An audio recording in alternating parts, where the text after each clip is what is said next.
brought up a fucking valid point, dude. He's like, I mean, I knew it was a fruit. I feel like everybody understands that tomato is a fruit. Yeah. You know, you don't think of it as a fruit. You're like, all right, this I put it on my You just burger. hear me I don't put an breathing. apple. I mean, I guess you can put an apple on your burger. Dude, I remember Like, listening to this tomatoes the first time definitely, ever like, used as a and vegetable. being Yeah. like, We're in our way I of wanted to thinking. call But you he was guys, like, and I know realized it's it a was fruit recorded a week 'cause it's before. fucking juicy, dude. Yeah. Literally, there That is was a no good juicy point. vegetable, dude. Yeah. Vegetables aren't juicy. Vegetables are like very fibrous and like. I hope that's not. I hope that is true. I hope somebody's not like, yo, you fucking idiot. Oh. Well, I mean, There's a juicy, papua from New Guinea, asshole. no one's ever going to be right 100% of the time, but like, it's a sound argument, dude. It's a very sound argument. It just, I'll tell you this. Some vegetables might be juicy. Mm-hmm. Actually, I can't But think of a like, single what juicy vegetable. vegetables, dude? I'm thinking about like carrots, Okay, so you got celery, carrots. potatoes, Carrots, sweet potatoes, dry. like. Potatoes. I think potatoes aren't even technically Yeah, it's like a vegetable. starch or whatever. I don't know. Yeah, I think they're like roots. Yeah, it's like whatever. onion's like a vegetable, I think. Wow, Yeah, this hasn't onion, taken like off. Garlic. They're like not bulbs. juicy. This like a wasn't a tomato. rocket It's like ship that they from the all jump are like, all, went to like, the vegetables stratosphere. are juicy, but not in the same way as a tomato. Like a tomato is, it's like more. It's This definitely topic like more still comes akin up to today. the inside of like a berry, It's still like a blueberry. Or highly something. controversial. I feel like a tomato Most is just controversial like, I'm just gonna stop. I feel like it's my very podcast. similar to like a plum. Yeah, it is. It is. Does it have a core in the center? Honestly, I can see Tomato? that. Yeah. Oh my God. No, it doesn't. It just has like That's the there's a kinda, core like, to a I tomato. don't know, like the Yeah, like you can just slice fibery- right through. Yeah, I mean But it it has feels like fleshy like It a has plum. like a stem system. yeah, it has like a membrane or spoke system whatever. or I don't know if that's the right word. I don't know what it's called, dude. But anyway, I never thought of it that way. You're Tomato trying to is sound like a juicy, dick. and I therefore think I it's was a high. fruit. Yeah, we And both you sound guys zooted sound out of our Yeah, minds. do sound high. They're juicy Yeah, fruits. I those think juice fruit, every that's fruit- gum. Is a banana a fruit? Banana's definitely a fruit. I think banana's a nut, isn't it? Dude, a banana is Banana's a berry. I wanted to call you What? guys and Is tell a you that. banana a nut, dude? No, but it's like a legume. There's like Oh. something that's like I know what that is, like a honestly. Like a Peanut. bean? yeah, like there's some like a strawberry. I think is in the same family as a peanut. Okay. Who's in the background talking to us? Wolfie. A banana. Because vegetables aren't juicy. Yeah, bananas vegetables aren't are juicy. not juicy. Bananas aren't juicy. but like bananas are like pulpy. Like so, like And juicy. That was a vegetables black have person. A fiber. live audience in our fucking That was first juicy episode. and Banana's pulpy. Wolfie and Tomatoes and- pulpy. It's A pulpy. in a banana's like different way, all dude. pulp, dude. Banana this when they like broke the your guitar? 100 pulp. Oh my god. Bananas are like the most whelming thing to eat, dude. You eat a banana, you're just like, all right, cool. I'm eating this banana. Like they're not that good, but they're not bad. You're just like a Dude, banana. I don't know. Bananas are like classic though. I could eat They a are banana. classic, I could yeah. definitely eat a banana like for breakfast every day for the rest of my They are life. good. They are good. Bananas they're are like- reliable fruit. They're That's a mainstay. good idea, Aaron. You know what They're you're gonna get with mainstay. banana. I mean, kind of. You kind of know what you're gonna get with banana. You But like, know what the you're gonna peel dude, tells you. Yeah, the peel is so telling. It's a of dead giveaway. banana. You get know like what you're getting. You get like a bullshit ass peach. Like you get a peach, you can't tell if it's gonna be good. Well, You can everyone's tell. already You tuned can, out like, of this get- you can, episode, like, try to fucking, like, maybe we peel should it out. I'm fucking actually like Or really whatever, sucked in but you now. never know. You never know. You never know. Oranges.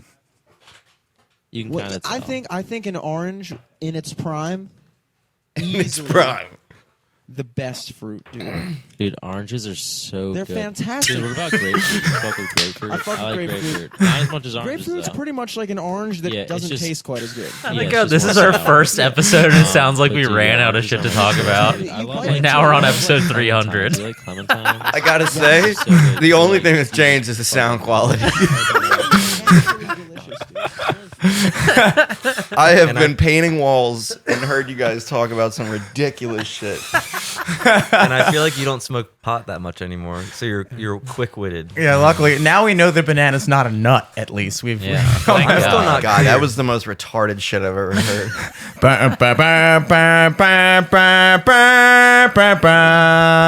Episode 300. Welcome. My name is Jimmy Solesky, I'm Eric Glazer. and this is, as I just mentioned, episode 300. I got us 3 bottles of champagne because I think there's a lot of inadvertent traditions that we started that I didn't realize until I took the 10 minutes of preparation before coming here to get some stats for you lined up. And I believe we had 2 bottles of champagne on episode 200 because you guys were on episode 200. I don't know if you remember that. Oh, were we? Yeah, that's another inadvertent tradition. I was going through the A Brothers cast. I feel like we were. 100 years. I feel like I thought that we were, but I was like, "There's no way." I would remember that. Yeah, that's a thing that we just started doing inadvertently. Now, episode 100 was Andres Malepudi. But yeah, you guys were on episode 200, and now you're here with is the that? official broadcast. What? Andres, who's that? He was a comic in Baltimore. He's up in New York now. He's like also a doctor, so Oh, cool. Yeah, he's smart. yeah. He's knew, got life figured out. He knew the. He listened to the first episode of the podcast, and he's like, "Of course, it's not a fucking bean. A banana is." Oh shit! I didn't even mean to do that, but yeah. Cheers. Here we go. Cheers. We all have beer in our cups now. That's awesome. Or do we? Do you guys? I have Up it a up beer there. in I my got an can. empty cup. I'm going. Yeah, pull that up. Oh shit! Was this But was over the here to be my champagne? Yeah, but just finish the beer. No, I've been ashing in it. Oh, okay. We'll get another fucking cup then. Oh my god! I'm gonna pull off another Solesky tradition and ash in my champagne by Yeah, accident. that is one of the many traditions. Now, episode 300, of course, as I mentioned, I did some calculations. First and foremost, We've had an overall 299 listens to every over the whole podcast. Wait, I think you over embellished those numbers to some sponsors. Oh, nah, I'm just Yeah. kidding. We've had at least one listen an episode. we have. That's a real fact. Since starting, we have recorded 29,603 minutes of content. That is 493 hours, aka 21 days. We've recorded 3 Jesus weeks. Christ. You could sit down right now, start at episode 1, and in 3 weeks, if you haven't killed yourself yet, you have listened to the entire LFTS catalog. Fun stats for you here. Top guests, most frequent guests. Dom, you might not believe this, but you are our 3rd most frequent guest. Oh shit! Really? This is your 9th appearance on the podcast. 9? Wow. 9th appearance. What? Yeah, your first appearance was episode 4, Yeah, I knew that. which was what else was I April on? 28th, 2016. Wow. Oh yeah. Alex, this is your 5th appearance. No way. Yep. Number 2, Dark Mark. I believe it. Yeah, Dark Mark coming in at I 10 believe that, too. episodes. I remember he was in all the time. Yeah, and who do you think you edged out? Ivan for number 3. Ivan was at 7, so you just okay. now you're at 9. So you edged him out pretty decisively. Honorable mentions: Jordan Levine, surprisingly, been on a Really? handful of times. Ian Saliers is another one. I think I was on with him one time too. Yeah, you were We'll with have to him. get Jordan back on. Yeah, absolutely. I haven't seen him in He's a good ages. boy. He was racking up numbers in like the first 150 episodes, and then just He's also nothing. still an avid listener because every once in a while I'll just get like a random text out of the blue, like answering a question that we ask ourselves on the podcast, but don't like Google during that same episode. I love doing that. I love listening to people's podcasts that I know and then texting them 3 weeks after their fucking episode came out. And be like, by the way, Dude, Yeah. he'll do it like the day the podcast release. Like I won't even realize that you put it out yet, and then he'll be like, he'll text me, da, da, da, da, I'll be like, oh shit, I don't even. Wow. Well, in that case, we gotta get him on. I didn't even realize he was still in Baltimore, dude. I haven't seen him in so fucking long. I was completely so yeah, definitely want to get him back on, get his numbers bumped back up to where they belong. Any Yeah, knock guesses Dom on the out number of the top. one? Number one most frequent podcast guest. not Matt Brown, is it? It is Matt It's Brown. got to be Matt Brown. It's Matt Brown coming in at 14 appearances. Wow. 14 appearances for Matt Brown. Our first dick. episode that you just listened to, that riveting conversation about fruits and nuts. Our first episode aired February 25th, almost exactly 7 years from today, 2016. Wow. This is the 7-year and 2-day anniversary of our first episode, Damn, yeah, it's which is kind of 27th. cool. Now, anybody doing the math on that, having done 7 years, we should be at episode 364 if we were doing weekly episodes, but it's weird because I think we average like one every like 8.5 days, but somehow that amounted to be like 64 weeks behind over the course of 7 Jesus years. Christ. Fun facts here. Our first episode, Barack Obama was president. Barack Obama was president. Was present. Yep, was present. He was present. Yeah, he was That's our who you heard first in the background with Wolfie. What was the number one song at the time? Ooh, you're lucky because I fucking got that. The number one song at the time in America was "Love Yourself" by Justin Bieber. Oh wow! And Okay, yeah. and the number one, and I thought this was interesting. The number one song in the UK. Remember, this is our 7th year. The number one song was "7 Years" by Lucas Graham. Once I was 7 years old, Mama told me. That's pretty interesting, is it not? I don't think I know either of those songs. You don't know How does the Justin Bieber one go? If you like the way you look that much, well, baby, you should go and love yourself. Yeah. Okay. So there you have it. What's the if we looked at all-time listens for the podcast? Do you know that number? Did you know that our longest episode, I know it. I was on. I know what the longest one is.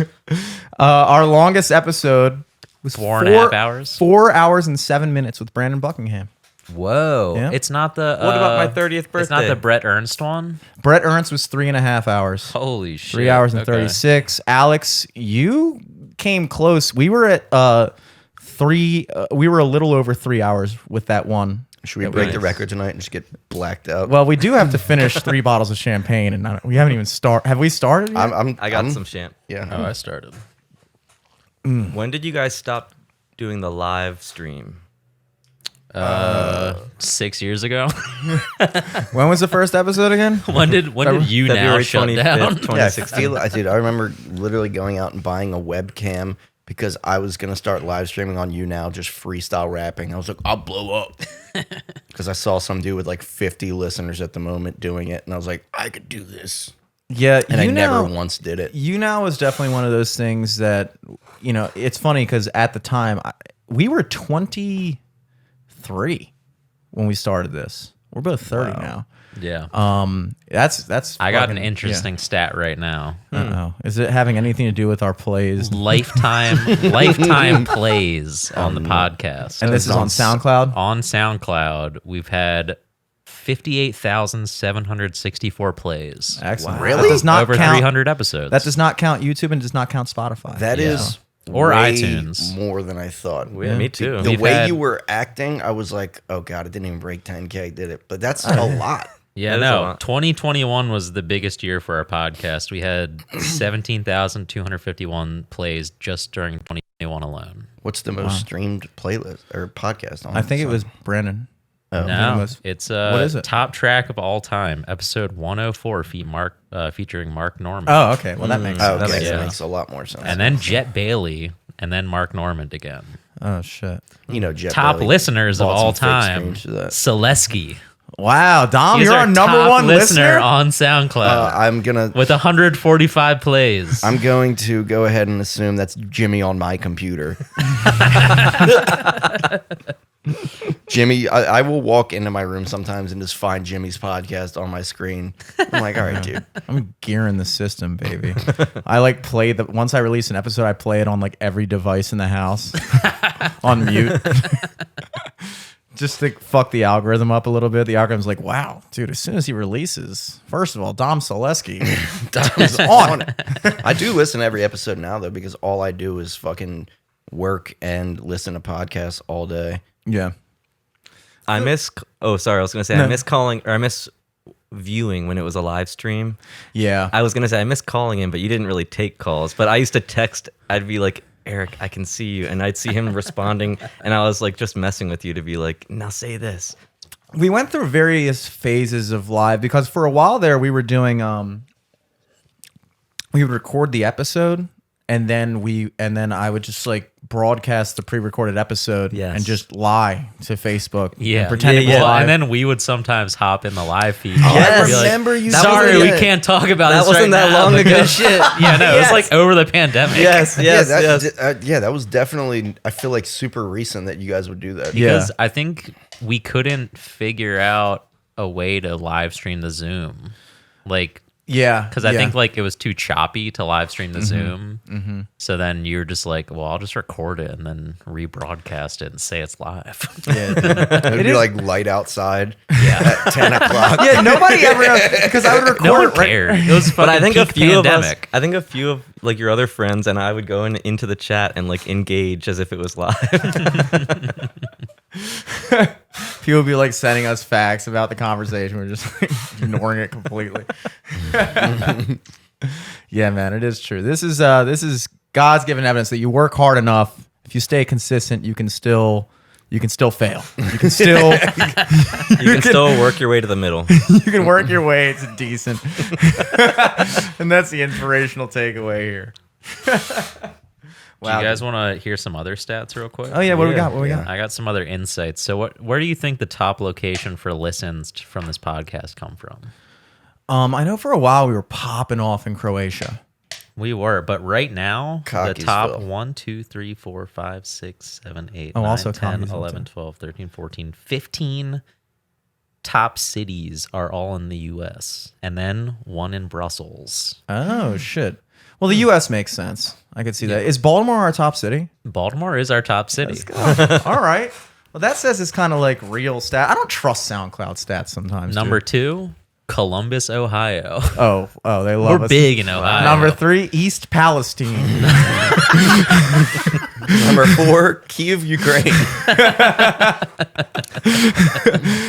have Trust to me, the Russians will not get close if we have this over the speakers. You have to experience something tragic to think that this is a good podcast. You have to truly be going Yeah. through some shit. You need train chemicals seeping into your brain to be like, Like- maybe a banana isn't Well, it? I know we're at war, but we could always be these guys. It is weird how like I was thinking the other day about like certain we were talking about on Sam Kelly's podcast, Angel Numbers, and how like I don't know if this qualifies as an angel number, but I have noticed a lot of times like if I randomly like for me a lot of the times this happens if I think about like if I text a person that I haven't texted in a long time. Like it could just be like sometimes I'll just be like, yo, I haven't talked to that person in a while, and I'll just pull up their name and like see when our last conversation is.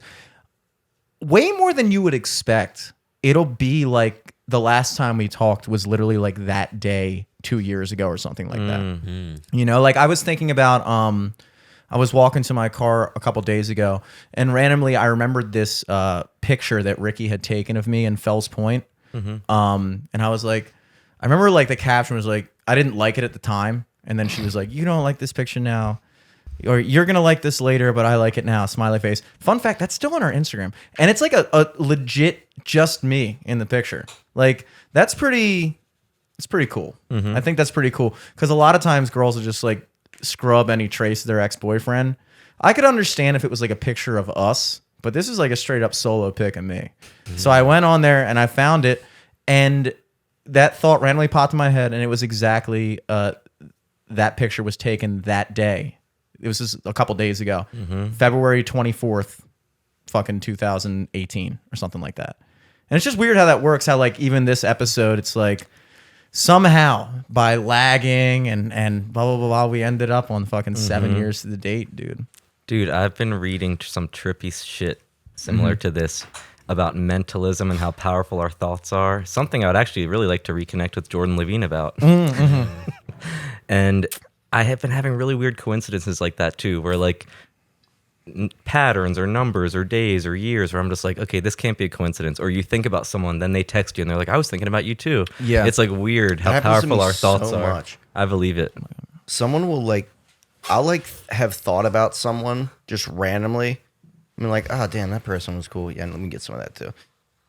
And then literally the next day, they text me. Yes. Yeah, there's like, and like, you know, speaking in regards to the like, oh, it was the same day this year. Like, realistically, there's a 1 in 365 chance that anytime you think of someone or something, that thing or that last time you talked to that person was that day. That's a 1 in 365 chance. So it should happen occasionally, but I feel like it happens way more than 1 in 365 times. And I think that does kind of lend, I would say it's almost a good argument in the realm of astrology. Because I've always said that, astrology obviously is just girl religion. It's just religion. It's the official religion of females.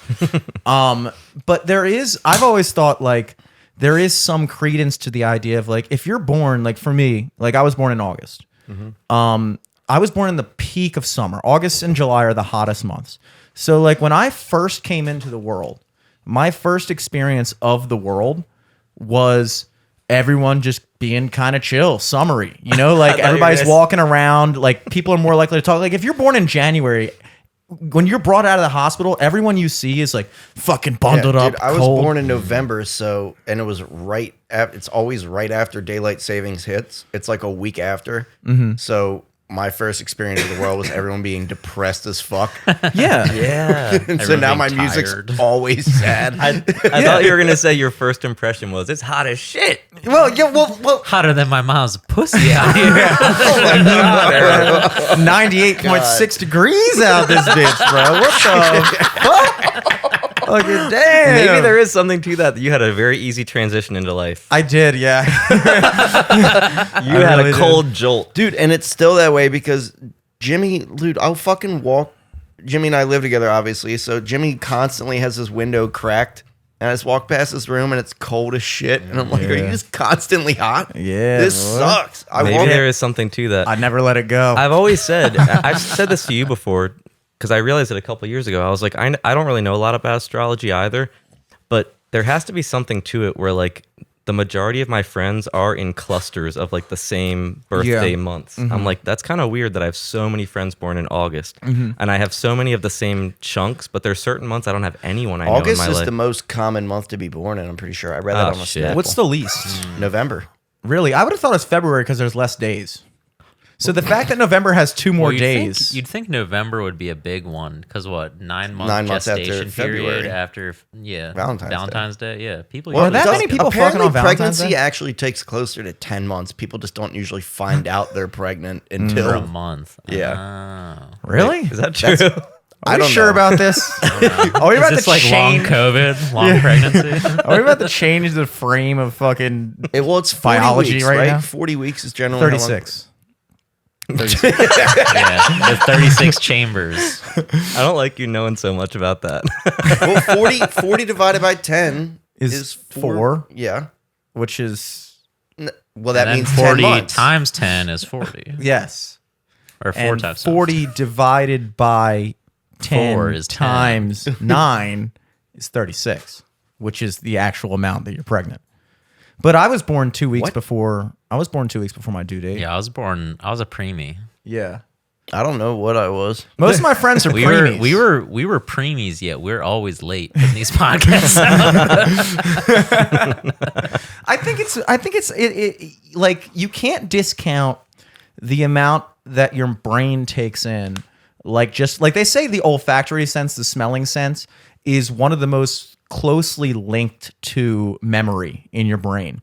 And that's kind of why a lot of times, like when you smell spring, or when you smell like when spring kind of kicks off and you smell that cookout off in the distance, or a bonfire in fall, it immediately like kicks you back into like all these memories of like every time you smelled that smell. It's so powerful. It's more than sight, I would say. I mean, and scientists would agree that like there's something about just like, so I think that maybe like for instance, I don't think it's a coincidence that like you're walking around in late February, there's a certain type of weather pattern, there's a certain type of smell in the air, there's a certain type of just vibe in general in your environment, considering that I've lived in literally Towson my entire life, never outside of 21286, which is another fun episode 300 stat. But like, so like I'm constantly in flux with all these like kind of like cues from my environment that put me in the same place as other things that happened at that time in that type of environment. And so like subconsciously, you know what I'm saying? Like subconsciously your mind is triggered and you don't even know what's happening. You don't even know what's happening, but you're just like think like certain thoughts cross your mind from another time long ago where you were in the same environment.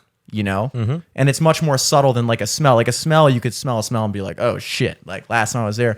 But it's just a testament to how much our subconscious is at play. You know, what's the number I'm about to make up? Fucking 90% of your brain is subconscious or something. I don't know. Let's say you only 90. use 10% of your brain at a time or some Yeah. shit. Yeah. You know, and you take in all this information. And so I think a lot of times when people talk about like telepathy, but that's almost a different thing though, I would say. Because, well, it could be a fact of like, you know, if the last time you talked to that person was in that time, then maybe they were thinking of you too because of that. But I don't know. It doesn't explain why Scott in LA, you know, we'd have that kind of thing where we'd like text each other. But that happens all the time. So Yes, that happens to me too, where I'm thinking about texting someone, I pick up my phone, and then I get a text and it says like now. And I'm like, whoa. Like, I actually thought the other day, I kind of want to start documenting it in like a little notebook. See how often it happens? Yeah, and like start documenting the patterns, be cool. and then start to look, does it happen once every 12 days or once every whatever days? Like, Yeah. there's some numerical system involved in this crazy universe. this crazy universe. Welcome to Crazy Universe with your host. Speaking of smell reminding you of things, you ever like walk outside and there's that like almost like a spicy smell in the air and it kind of reminds you of spring?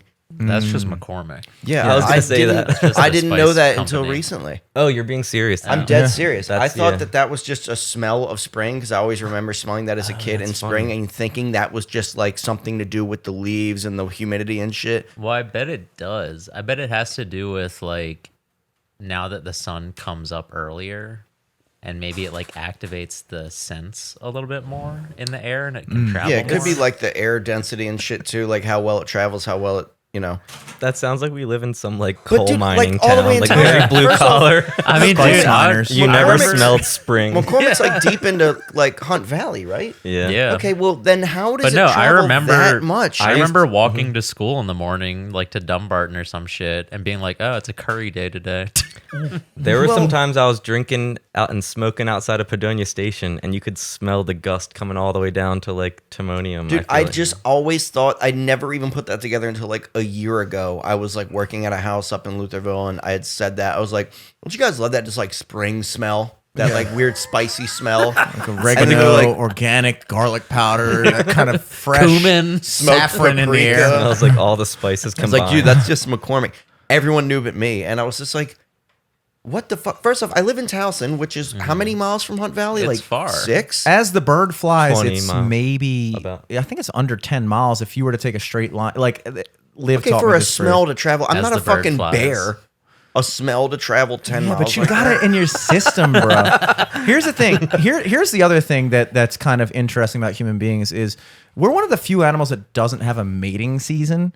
But like every other animal, they just get triggered by environmental cues to undergo. Like bears, you know, Well, bears. no, I bet they you just we- hibernate. I bet you we we probably do do. fuck. Cuffing season and Yeah, stuff, right? like- cuffing well, season. yeah, I think- girls' periods syncing up. Yeah, we probably definitely have a season where people fuck more, but unless you're in a relationship, like, okay, yeah, I can fuck whenever I want, but like, you know, summer is obviously the time where everyone gets out and fucks people they don't know if they're not in a relationship. Yeah, sure. President's but Day. There's another dimension of this, dude, and you just touched upon it with the girls' period syncing up.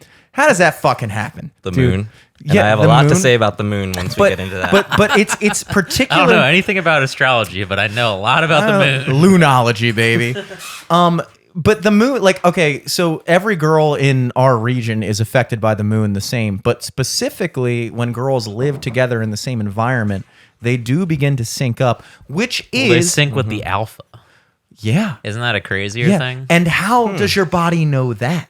So there are Whoa. chemical inputs going into your body at all times where you don't even know. So that's Fight what or I'm flight, right? Yeah, it's like pheromone. Fight or flight is level. one of them, but it's like you don't even realize that when you're talking to a person, you're talking to them consciously and having an interaction with Yeah, them and there's consciously. tiny little pores on your body spitting out oils. They're Yeah. spitting out essential Yeah, oils. pheromone, I guess that has to fall under subconscious too, right? Like, you don't even realize you're picking up shit. Well, humans are Yeah. subconscious about it. Dogs aren't. Dogs know exactly what they're going for when they're smelling each other's ass, you know? Yeah. But humans just, you know, like, like I said, the whole theory about my theory, not the theory, but my theory about autism and why it's prevalent is because of deodorant.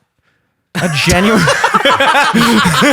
Wait, I need to know about this because I use the chemically ones, and I've been getting. I've touched upon this in the past, and I think it's a viable theory.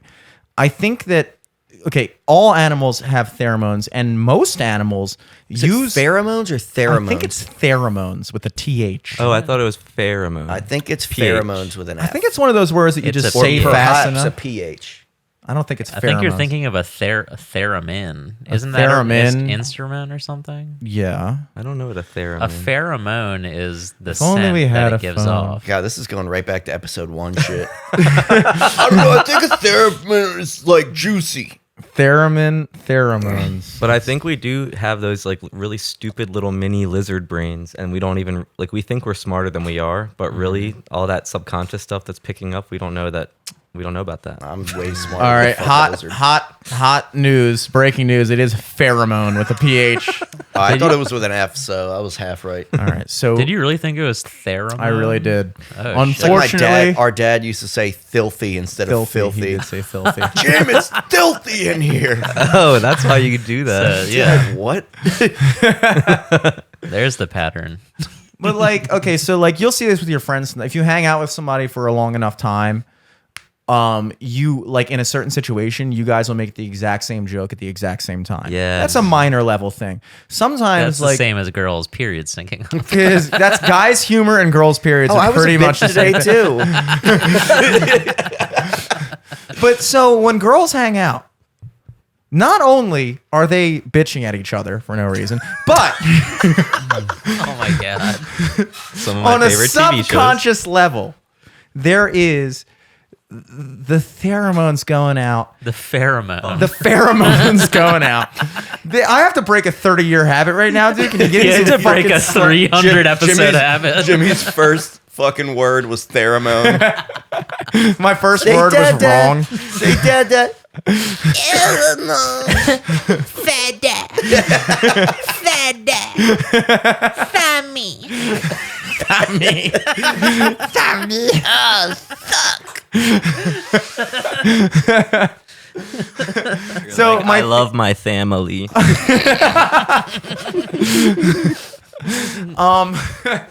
so my theory with autism is that other I have it.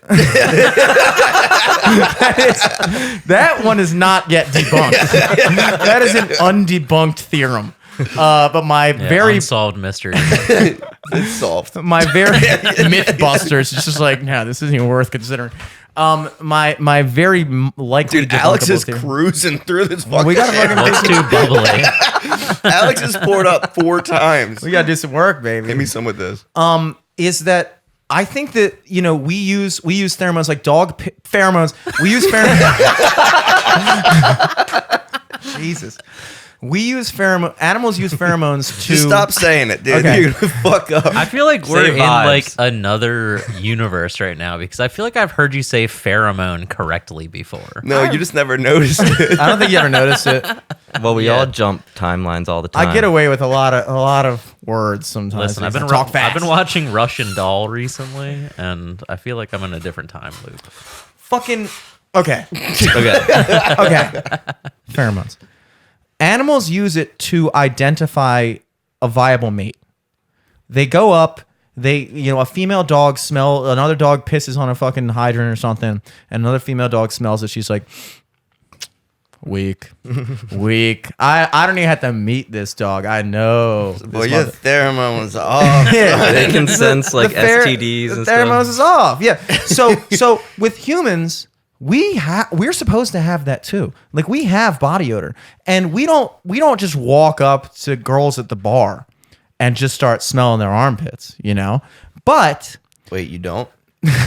there is a subconscious thing where have you ever hung out with a girl and like everything about her is like cool. She's like a pretty girl. She's cool. You guys get along, but just something doesn't click. Like I'm talking to you, Alex. Are you just like Are you like pissed off that you can't smell her? No. What I'm saying is what I'm saying is what I'm saying Why is does it smell like an ivory spring? there's a reason why I think, just like you don't understand how we're connected on a deeper level, there's a reason why sometimes certain shit doesn't work out that might be beyond conscious interpretation. Like, I've had that in the past where, like, a girl that I was really into, we hung out, we dated for a little bit, but I just never was like, whatever. But I couldn't logically figure out why. It's like, well, we have the same sense of humor, blah, blah, blah. But something just didn't click. And I think it's because on a subconscious level, your body is telling you, like, yo, this, like, you know, I know you don't think about this shit because you're a human and you're so involved, but you guys just aren't, your genetics aren't compatible. You know, and that's how most animals go about mating. You know, like the males compete, the females, the alpha females, which is another innate thing in animal like hierarchies and things like that. Like the fact that other girls will sync up with the alpha female means that there is such thing as an alpha female. And what is that? How does that happen? Just the biggest bitch. It's not even the biggest one. It could be just like the most, I don't know. There's like there's pack animals. There's so many things that like for instance, like in chimpanzees, you know, in more unevolved animals, the dominant male is usually just the biggest male, the one who can fuck up everybody else. In chimpanzees, it's not. Yeah, it's who has the smallest balls. The most Are you guys unrippable, shitting? offable balls. It's the male who, like, you know, like engages with everybody and fucking does, so like that he becomes like the alpha even if he's not the most dominant. So all these like different ways that we interact with people aren't just like social things. They're almost like instinctive things. Like I've noticed that like there are certain I conduct myself differently around different people, mainly depending on our ability in whatever we tend to be doing. So, for instance, today I was playing basketball at the gym. I was a beta. were. I was a beta. I Are you can just see that. alone? No, I know was- exactly who I he was was with. playing. Yeah, I wasn't with. You weren't anybody. team captain. Oh, you weren't playing with So you anybody? walked up and said, "Yo, let me hoop." I was just shooting around in the gym, and they needed an extra player. Like, yo, white shirt, come over here. Nice. Like, it's white boy. You To were like, sir. trust me, you're better Can off. I be on shirts? You're better off just being a man down. Oh, that was the other funny thing. The fucking team was literally just like, it was like 5 white guys and then like 4 black guys and me. And the black guy walks up, was like, yo, your team is you, him. And it took every bone in my body to be like, okay, so just the black guys? That's my team? But I was like, all right, dude, Jim, you've been lifting here for 4 years, but you've never set. This is a different zone. That wasn't my zone, dude. You know? And it was weird because when I walked into that court, I know I suck at basketball.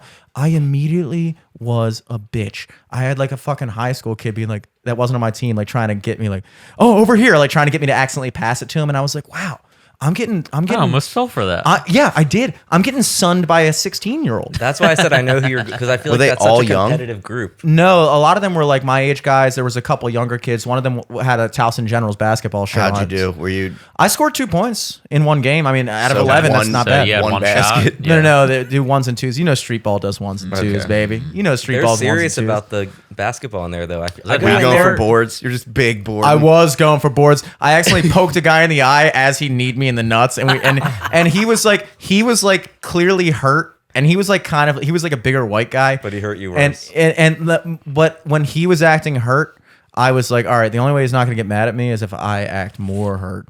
So I Dude, was that's going back to kid shit. I would do that all the time. yeah.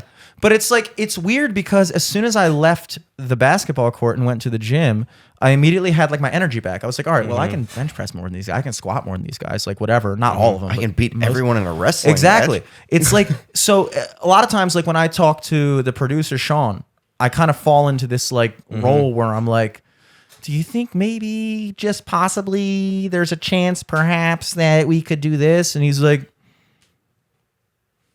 no, I don't think so. I'm like, you're right. I don't know. Stupid.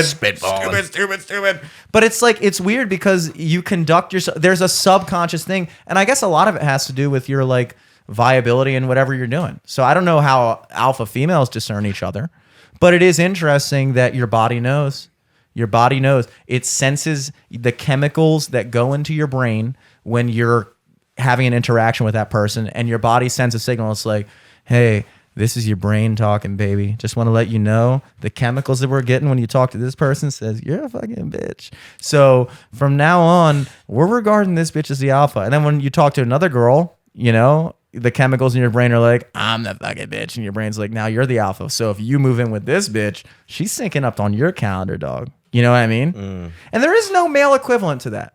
There is no male equivalent to or maybe there is, but the fact that the fucking shit syncs up, that does boggle my fucking mind. Yeah, dudes aren't like roommates and they beat off at the same time, coincidentally. Or Perfect example. kind of shit I was just doesn't about to happen. make that joke. That's what I'm talking about. mentalism. So it's like we truly like with my girlfriend, like we'll randomly like we'll have like heard like a jingle or like made up a fucking song throughout the day, like just like singing something stupid, and then it'll have been like 5 hours since we did that, and then it'll be like silence, and at the exact same millisecond we'll both start Yeah. with no cue. Know what me and Liz call that? Me and Elizabeth call What? that the babe length. The babe length, I like Yeah. that. Length? Babe, like a wavelength. Yeah. I like that. Yeah. So you do kind of get on these wavelengths of people, and it's you know, it's like you don't want to sound like you're being trippy rippy about it. You want to be like, Duncan Trussell, dude, we're just a ball spinning through space in an endless cosmos. Jimmy hates. I Duncan fucking hate Trussell. that. I don't hate him. He just tries to sound more profound than he is, and that really bugs me. But like, Because you recognize you're the alpha. I do. If I was talking to Whenever Duncan you Trussell, listen to him, you're like, damn, I this would guy's a bitch. I would fucking posterize that motherfucker on the court, baby. What if Duncan Trussell just balled the shit out Duncan's of you? like, they don't call me Duncan for nothing, bitch. Fucking dunks off. Boom. Oh I'm shit. proud of you for playing basketball, though. I go there at like 5:30 in the morning before work sometimes, and there's like a dozen people playing basketball. Like they're serious. I would not set foot in there. I would because I couldn't live up. Well, it's their own zone, and it's a great warm up. It really is fun, and we had this experience when we were playing basketball with Lucas on yeah. last Monday. That It's was like probably the most fun I've had in a long time. the hack for adult exercise is you have to trick yourself into exercising, and the problem with like going to the gym and lifting weights is, you know, you're working out. You know your goal. Like when you're working out to work out, your whole goal is to get a sweat going and burn calories. But there are certain activities that are just so fun. It's also lifting is not fun. It's not fun. It is. It does get more fun when you get good at it. And I can it's totally. fun if you're like, oh, dude, I'm going for 405 today. Yeah. Like that's fun. But if I'm just like, I am a loser. I have fun doing it now that I know how to do it because you taught me. And now, like, when people ask, like, can you help me move? I used to, like, dread that because I was like, oh, I'm such a weak little bitch. And, like, now it's, like, fun to help someone move. I keep asking Eric, I'm like, do you need any more furniture moved? I'm like, I'm strong. On the street helping people. Sure, you like that couch over there? Why don't you pry over there? Don't mount your TV. I'll just hold it like Atlas. What if we just take Bikini Bottom and move it somewhere else? It's a good morale booster for me to kind of show my friends and family my strength. The life hack is like bicycling, dude. Hiking. Hiking Is a fun exercise. Hiking's something that Dude, I, hiking fucking sucks. yeah, it's I think tough. it's fun because I don't feel like I'm doing any work, but when I'm done, you do have that full body high a little bit. Like, oh, Dude, did I just walk a lot? I've been on 2 multi-day backpacking trips on the Oh, I Appalachian Trail. don't fuck that with that. One in I Maryland, don't one in fuck New that. Jersey. And really, hiking in itself is not fun. Hiking's fun because you know you're getting to a destination so that you can camp. Mm-hmm. You know what I mean? It's like, sure, driving on a road trip is fun, but like, let's say you're going to a concert, you're getting there to get to the concert. Except Well, that's true. driving on a road trip can be fun because you can be in the car singing. No one's falling over rocks and slipping into a stream or coming across a bear with nothing to defend yourself with. It's Except literally cocaine. yeah. Jesus Christ! You really hear it in the Jesus. headphones. Like it sounds I mean, like I really heard it without the headphones. I didn't even touch that. I thought we were in I Towson, didn't even touch Maryland. that. Did anyone see that? Yeah, That's a lawsuit. Fucking crazy. that happened to me before at a party. I literally just took off the thing, and then I was like, what am I about to say to Dom's bitch ass right now? And the fucking thing just went, pa-pow! Crack! The I universe can't put you believe- in your place. It did. The universe. Hiking's fun for a day. Let me put it that way. But Dom, Hiking's good for an hour. Alex and I, as spiritual beings, we know that it's the journey, baby. Look, this goes back to the pregame Yes, but theory. the whole thing is the journey. Yeah, okay, look, I hate it in the moment, but when I look back at those hiking trips, I go, oh shit, that was awesome. But when you're fucking sitting there and you have a 50-pound pack on your back and you have to hike 13 miles to make it to the next place, Yeah, fuck that. I don't kinda like that. hiking. I like this Go is on a ass. day hike. I like Eric's birthday hike that we did. Remember? Oh, yeah. And we went to the Oh, cliffs. yeah, that like was that's You just my gotta kind go of out, hike. get in touch with nature for like an hour or two, and That you're was- fucking done. That Yeah. you day just gotta tap in with nature was a my little bit. first viral video on TikTok. Was that day? But Dom, okay. It was a When different you look video. back on that trip, are most of your memories from the time that, like the time you were there, or not a ton of your memories from the journey getting there? Like, oh yeah. Okay, I'm And we're not talking I'm not, about the hero's I'm journey. not sitting here That's how I saying learned how that to it's control not about the squirrels journey. on TikTok. It is, but in hiking, it's like nothing really extraordinarily fun happens while you're hiking on the trail because it's just three dudes who are miserable walking in silence with blisters on their feet, and then every few miles you'll come across a lookout point, and then that's the memory. You're like, oh, that's like, sure, there's a few times where like we had all broken out in psychotic laughter because we'd hiked 27 miles in a day and we're in so much pain that at one point we all just looked at each other and started laughing. That was it. The rest of them was like funny ass times in the fucking camp where our tent was leaking, or when Scotty had a mental breakdown because he found a fucking daddy long legs in his fucking shit. But like, I really don't have any actual memories of the actual hiking on the trail because it became subconscious. Like we were talking about, it became just one leg in front of the other and just don't fall.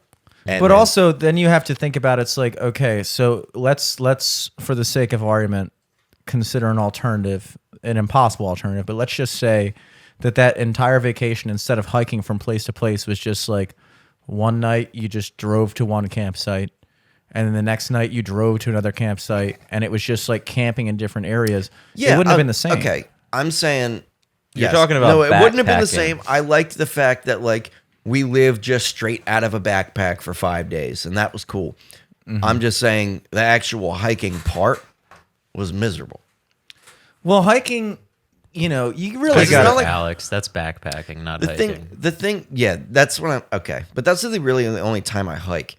But dude, like the fucking, because like the first day you're all like bright eyed, bushy tail. You get to camp, you're like, oh cool. But then like the second or third day when you're not coming from your house after a shower and a good meal and a nice night to sleep, it's like by the third day you've been sleeping outside in the woods, freaked out by coyotes howling, and then you wake up and you're like, oh, we got to hike 13 miles. I think you should stop doing this. No, I actually really enjoyed doing it. That's the thing, is it was fun. Everything was fun except for the hiking. see, but this is weird. You don't because like movement. I'm literally on the polar opposite of this with you, because to me, I've always liked the outdoors, but I don't like sleeping outside. Like, my ideal trip would be like if we could hike around and fucking walk through nature and blah blah blah, and then at the end of the night we're like, all right, let's go sleep in this fucking Holiday Inn, and then we wake up and then we fucking go back out in nature, spend a whole day out on the river and all that bullshit, and do random day shit and hike around and take a canoe, and then at the end of the night you're just like my favorite part of camping, I would say, is probably the traveling, because sleeping in a tent is not fun. It's just staying warm, attempting to stay warm, Yeah, getting we're the in our worst sleep 30s of your now. night. Let's just get a cabin. Yeah. No, dude, it actually was. There was a couple nights when we were in the tent and like we were literally you have no phone service out there. It was 4 of us, and we were just like, dude, Yeah, let's cuddling for warmth. let's just tell ghost stories. And I was like, hell yeah, dude, because I love me a good ghost story. So we literally all 4 of us took turns making up ghost stories on off the top of our heads. That's sick. Like That's not even telling good ones, and like just went on these like hour, like fucking 30-minute long fucking random ass fucking stories. And then they were like, and then we looked outside the tent and it was right behind the tree. And then we were just like, oh shit, yo, what? We were also high as fuck. Being high as fuck helps. I got to say though, I haven't done that in a few years, but I really do want to do that kind of shit again, because the second time we went, we were just on hammocks. So we hung up hammocks like on the trees, like camping hammocks, not like fucking We did that on Eric's drawstring birthday. Bahamas hammocks. Yeah, Oh yeah, yeah, the the cliffs, hammock that I had there. And then we would put tarps over top of us. But the first night, dude, we're in New Jersey. We hike about 8 miles to the camp, and we get in and we lay down, and we're like, it was all at the point where we'd been like, all right, dude, you guys ready to just go to sleep? Because for the first hour, you're kind of just talking nervously to each other because you don't want to be like once it gets silent, it's just awkward as shit. That is awkward. Yeah. I know exactly what you mean. And so we had eventually been like, all right, dude, I feel like I'd heard Xavier stop talking as much. I think he was dozing off. Scotty and I were kind of just every 30 seconds saying some shit. And then it had just been like, okay, whatever, we're done talking. And then like 20 minutes had gone by. And then we would just hear from like a mile away, like, Damn. and then right after that, it was all around us. It was like the coyotes doing like a roll call, Oh, hell 360 degrees at the same time. You hear, Ooh. Roll call. And then they started calling your name. dude, it sent a chill straight to the center of my spine. It was like, Yeah, bro. You guys Talk are about up there some- rotisserie chicken style in the Dude, fucking trees. talk about talk about subconscious. It was just a primal part of my body being like, oh fuck, like this is. It was like my ancestors of my ancestors had that genetic memory of like, oh fuck, we are not in Kansas anymore. And then all 20, all three of us at the same time, we were like, did you guys just fucking hear that shit? Because we had all thought each of us were asleep. I was like, did you guys just fucking hear that shit? They were like, yeah, I'm fucking freaking out. Yeah, dude. But that is an important thing because when you're in the prison cells, it's the gilded cage of society. You lose track of the fact that, like, first of all, human beings are the apex animal. We're the best animal. Sorry, other animals. We are the best. Fucking lions listening to this right now, like, bitch, This bro. motherfucker. See me on the court. But we are the best, but not because we are good at, like, we're not physically dominant. Like, a lion is the best because he can fuck up anything in his fucking domain.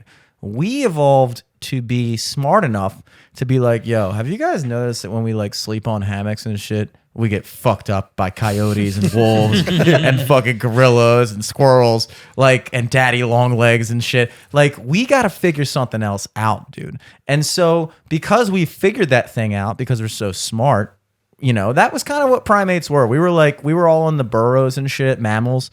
And then we were like, dude, the burrows thing, it's cool. We're underground. Yeah, but burros are corny. yeah, they're We gotta corny. get the hell out of here. Corny.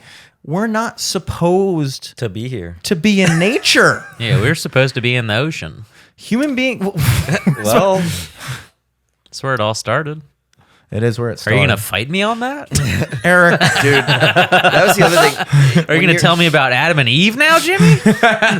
and When don't- you're out there, you feel so fucking helpless too. Like, Because yeah. you are. it's just like it was such a weird You experience. gotta like listen to the music you have downloaded on your phone, No, and not- you're like, not God even damn that. it, the YouTube Not even album that. again. That's the other thing is I wasn't listening to podcasts or music or anything. We were just in silence walking, and we'd talk to each other maybe once every hour. And we'd be 6 feet away from each other at all times. But I remember because it was a pandemic. exactly. We were way ahead of the curve. yeah. We're in New Jersey, which another fun stat. Speaking of stats, highest bear population per square mile. New Jersey of all state Whoa. of all But is 50 that states. Ship some twinks into there immediately. exactly. Get some all twinks 50 into states. Jersey, Some please. otters. The I foxes don't know. and I don't rabbits know if ratio. that's. I don't know if that's on the Appalachian Trail, or if that's all 50 states. But I think I remember hearing it was. It's all 50 it's Jersey in general is and then California, of course, it's like, yeah, but we're putting the bear on our flag, dude. So anyway, we see this fucking. We're walking on a trail, and we had seen 2 bears earlier in the week. It was Bert Kreischer. Did you guys Tom have Segura. No. bear spray? Yes, my friend had bear spray, That's good. but we had seen them and they'd ran away. But then we saw this one. There was a big motherfucker, definitely the alpha bear, like 400 pounds easy. Walked right across the trail about 25 feet ahead of us and was just staring at us and walking slowly sideways on the trail like, I ain't moving for you. Oh yeah. And you're fucking waiting for me.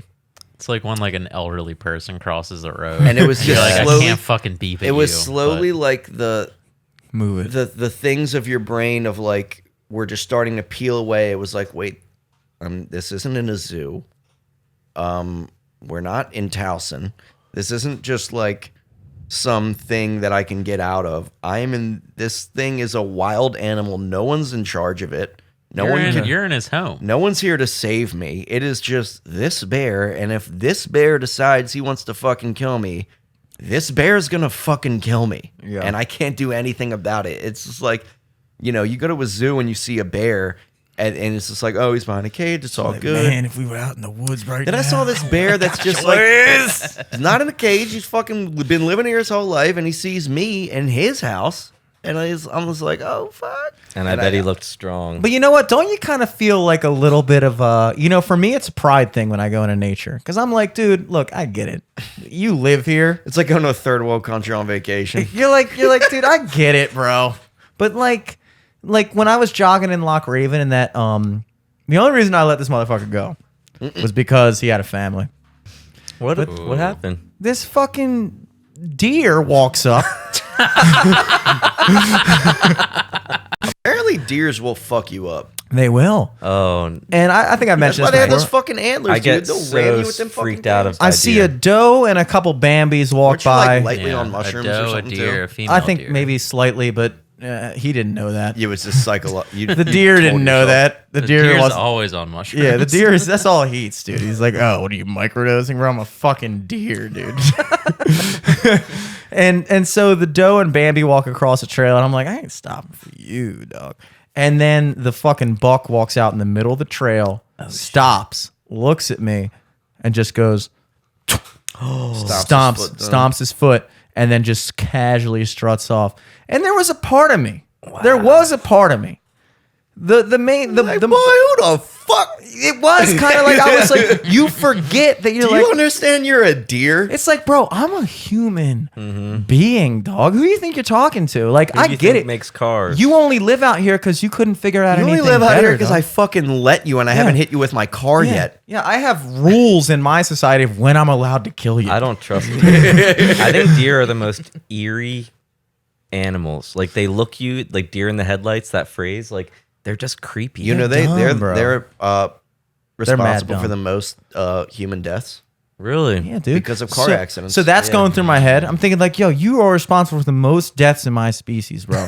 You're fucking walking out in this trail, fucking stomping your foot, and it's like, all right, I know you're standing up for your family, but doesn't a little bit hit you? Like, I don't like the whole idea of like, oh, nature is their home. You're not. I'm like, well, humans, like, we kind of like, we're nature too. Like, I don't feel like we are nature. Like, I know that we built cities and shit and like cabins. Yeah, and you stuff. know what? I never thought about that before. They say nature's their home. Nature's my home. Yeah. You're living in it. all It's we literally know. like a parent with a kid in their household. It's like, this is It's my like- fucking it's house. like- it's like we're and I'm the- letting you live in We're it. the parents, and that's his room. Exactly. We're like, go to your room. But Go out in what- the woods. Exactly, because this land, I fucking Is pay our taxes land. to restore. I Yeah. pay taxes on this land. Sure, you sleep here. Yeah. and See you this shit reservoir, here. motherfucker? We built that. That was man-made, That's not actually. that's not a natural reservoir you're fucking Yeah. drinking out of. How about a thank you? How about instead of Exactly. fucking stomping your foot, you go, you know what? Hey, guess what, deer? You're not in nature either. Yeah, I'm sorry, bears. Did you make the Appalachian Trail? Yeah, Or was you that did. humans? That was humans. So now you're gonna walk along our trail, and fucking come in and try to act like I don't belong here. If there is any chance, You know what? Fuck that we, bear. I didn't Fuck animals, dog. If we are actually made by aliens mating with an animal on this planet, maybe the deer and other animals and bear can tell, like, no, you don't belong here. They know. They're like, dude, I don't know. I'm just thinking. Just thinking out loud. Safe space. this is a safe space to hypothesize about The aliens. Anunnaki species. Anyway, I've never. I have to talk to Jordan about. I mean, this. for the most part, I feel like animals, when they see humans, they're probably, for the most part, they're like, what the fuck is that? yes, because we don't Because belong they've here. only don't seen belong wildlife before. I don't think we belong here. I think we belong here, but it's more so that, like, as civilizations, formed towns and cities and whatever, we pushed wildlife out of there, and now we're trying to reconnect with wildlife. And they're like, bitch, we ran away from you. Like, They're like, go back to the moon, where I know you have a secret space kind- station where the aliens hang out. Not to get back to that. Go back to Mars, bitch. It is interesting because like a lot of the things that we do, including hiking, exercise is a good example. They're all stuff that's us just trying to artificially, what is the word I'm looking for? Fucking, god damn it. Yeah. We're trying to artificially, Inseminate. it starts with an S. It starts with an S. Synthesize? Synthesize, maybe. That's kind of close. Synchronize. synthetic. Synchronized. We're trying to like create a situation where we have to go out in nature, whereas before we didn't have to create that situation. It just was the situation. When you go to the gym and you're like lifting barbells and shit, you didn't used to have to do that because on a daily basis you were exerting yourself physically. You were You're fucking tipping cows. Yeah. and Same fucking- thing with getting vitamin D from the sun. Like COVID, being trapped inside for 3 years, I feel like we were lacking that like stuff totally, that we're dude. supposed to be getting. totally. You were a loser. But like we're trying to recreate an artificial environment where like, oh, I'm going to go out and reconnect with nature. I'm going to go to the gym and work out, but it's like that's all because we have the luxury of living in a society where we have to artificially do that. We have to make that, we have to fakely be like, all right, I'm going to go to the gym for an hour workout, whereas like if you were just a regular dude 1,000 years ago or 3,000 years ago, it's like, well, this is my life, dude. I don't need to do a set on the bench press. I'm going to fucking wrestle a buffalo or else my family doesn't eat. And think about if for the 8 hours a day that we work, if we were just like lifting weights, how jacked we would be. Well, yeah, dude. I get jealous of, I mean, listen, Celebrities get to work out all day long because that's their job. yeah. if you work construction, you get fucking ripped. Well, True. where It's a the fact. fuck are my muscles? Dom, you're Well, painting. listen, that's Painting just is not known. genetics. You got that Michelangelo body, bro. I'm painting, but I do some fucking framing and shit. You got that Leonardo da Vinci thing going on, dude. I'm talking about real contractor shit, Yeah. baby. I just remember when I worked construction for like 2 months before the movie theater opened up because they were paying me minimum wage to work construction before I it don't opened. remember Where was this. this? I got like so toned. It was great. I don't remember this. Oh, that was the other thing I was going to say about episode 300. When we first recorded the first episode, you were working at Cinemark at that time, Yeah. right? I used to work at a movie theater and now I make movies. That is the dream. That's a bar. That's the a dream. bar. And you said you didn't prep for this episode? dude? Holy shit. That's a bar. I was at the fucking melting slot, baby. Just fucking stirring up I was fondue. I was at Seasons. Yes. Seasons. Or was I at the melting pot yet? 2016? February 2016? Did you transfer to the melting pot yet? Yeah, you got that 2016 was when we went to Sundance with Scott. Yeah, true. That was when Sundance was still cool. February. Now it's kind of jumped I was the shark. 2016. I was living at my parents' house. I'm pretty sure. And now Where was I I got my living? own. Oh, yeah, with Ricky. Nice. I think February 2016. Wow, bought a house off podcast money. Yeah, dude. Working that Thanks, 9 to LFTS. 5, then that Oh, here's 5 a to fun 9. stat. February Yeah. 2016, I was a virgin. Wow. I didn't know that. Wow. 16. And you I had still had the just- balls to come on the episode and talk mad shit. I Meanwhile, had you were just- a fucking virgin. I know. Fourth episode, That's I had why we had just to have lost LSTS. my Oh yeah, we virginity. brought you on the that later. podcast because you just Right lost after your virginity, Cancun. and that was like your big story on the podcast was your story of losing your virginity. Shit. No, it was Yeah. about me almost getting arrested in Mexico. Yeah, which leads Which led to you losing your virginity. losing your virginity. Yeah. Arrested in Mexico, losing your virginity. Boom. Bam, bam, bing, bing. Driving myself here tonight, I was like, no cigarettes. Oh come on, dude. You thought we were gonna have a fucking podcast and I'm not sitting smoke here cigs. fucking hitting a fucking fume bar or something. No, I no brought shot. I bought a whole new pack because I thought you're gonna change your mind. Yeah, dude. I think that You have to blast cigs in this podcast. you have to blast cigs on episode 300, dude. You're lucky I didn't say you had to smoke 300 cigs, bro. You're The lucky. punishment. I would have left. After smoking 300 cigs. Exactly. How many packs of cigs that'd be? 15? Yeah. 15. It's not That, that cannot many. be a Guinness record yet. We could do that. My dad used to smoke 1/5 of that in a day, not trying. Yeah. Yeah. Yeah, it's not that hard. Yeah, you know how hard we'd have to smoke. Like I would have to like you talk about like I mentioned like if we were actually perfectly on schedule every week for the past 7 years that we would be at episode 364 right now, and that's like us skipping like not even skipping like we might have over the course of time gone like 2. I think the most we ever went between episodes is 3 weeks. But usually we were on like a 8-9 day schedule on average, I would say. And that leads to being literally a year behind, more than a year behind, considering that's 52 nuts. weeks in a year. 52 weeks in a year. So you're looking at 300. We should be at 364. We're 64 weeks behind, And it's like, okay, put that in SIGs terms. How many SIGs would I have to smoke right now to catch up with the average 30-year-old in 1990? Wow. The average, like, This sounds like an algebra Did you get question. that stat? huh? Do you have that stat? Well, we could formulate it right now. I feel like the Consider average smoker smokes pack about a day. pack a day. Pack a day. So That's 20 cigarettes a Heavy day. smoker.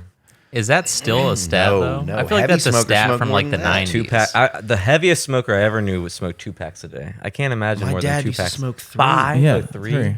He used to My smoke goodness. 3. Wow. He said It's- for every cig he would smoke 2. Our like perception of cig smoking is so convoluted because So not cool anymore. like they say that like it's the same amount of nicotine in a pod, a Juul pod, which apparently Juuls aren't allowed anymore.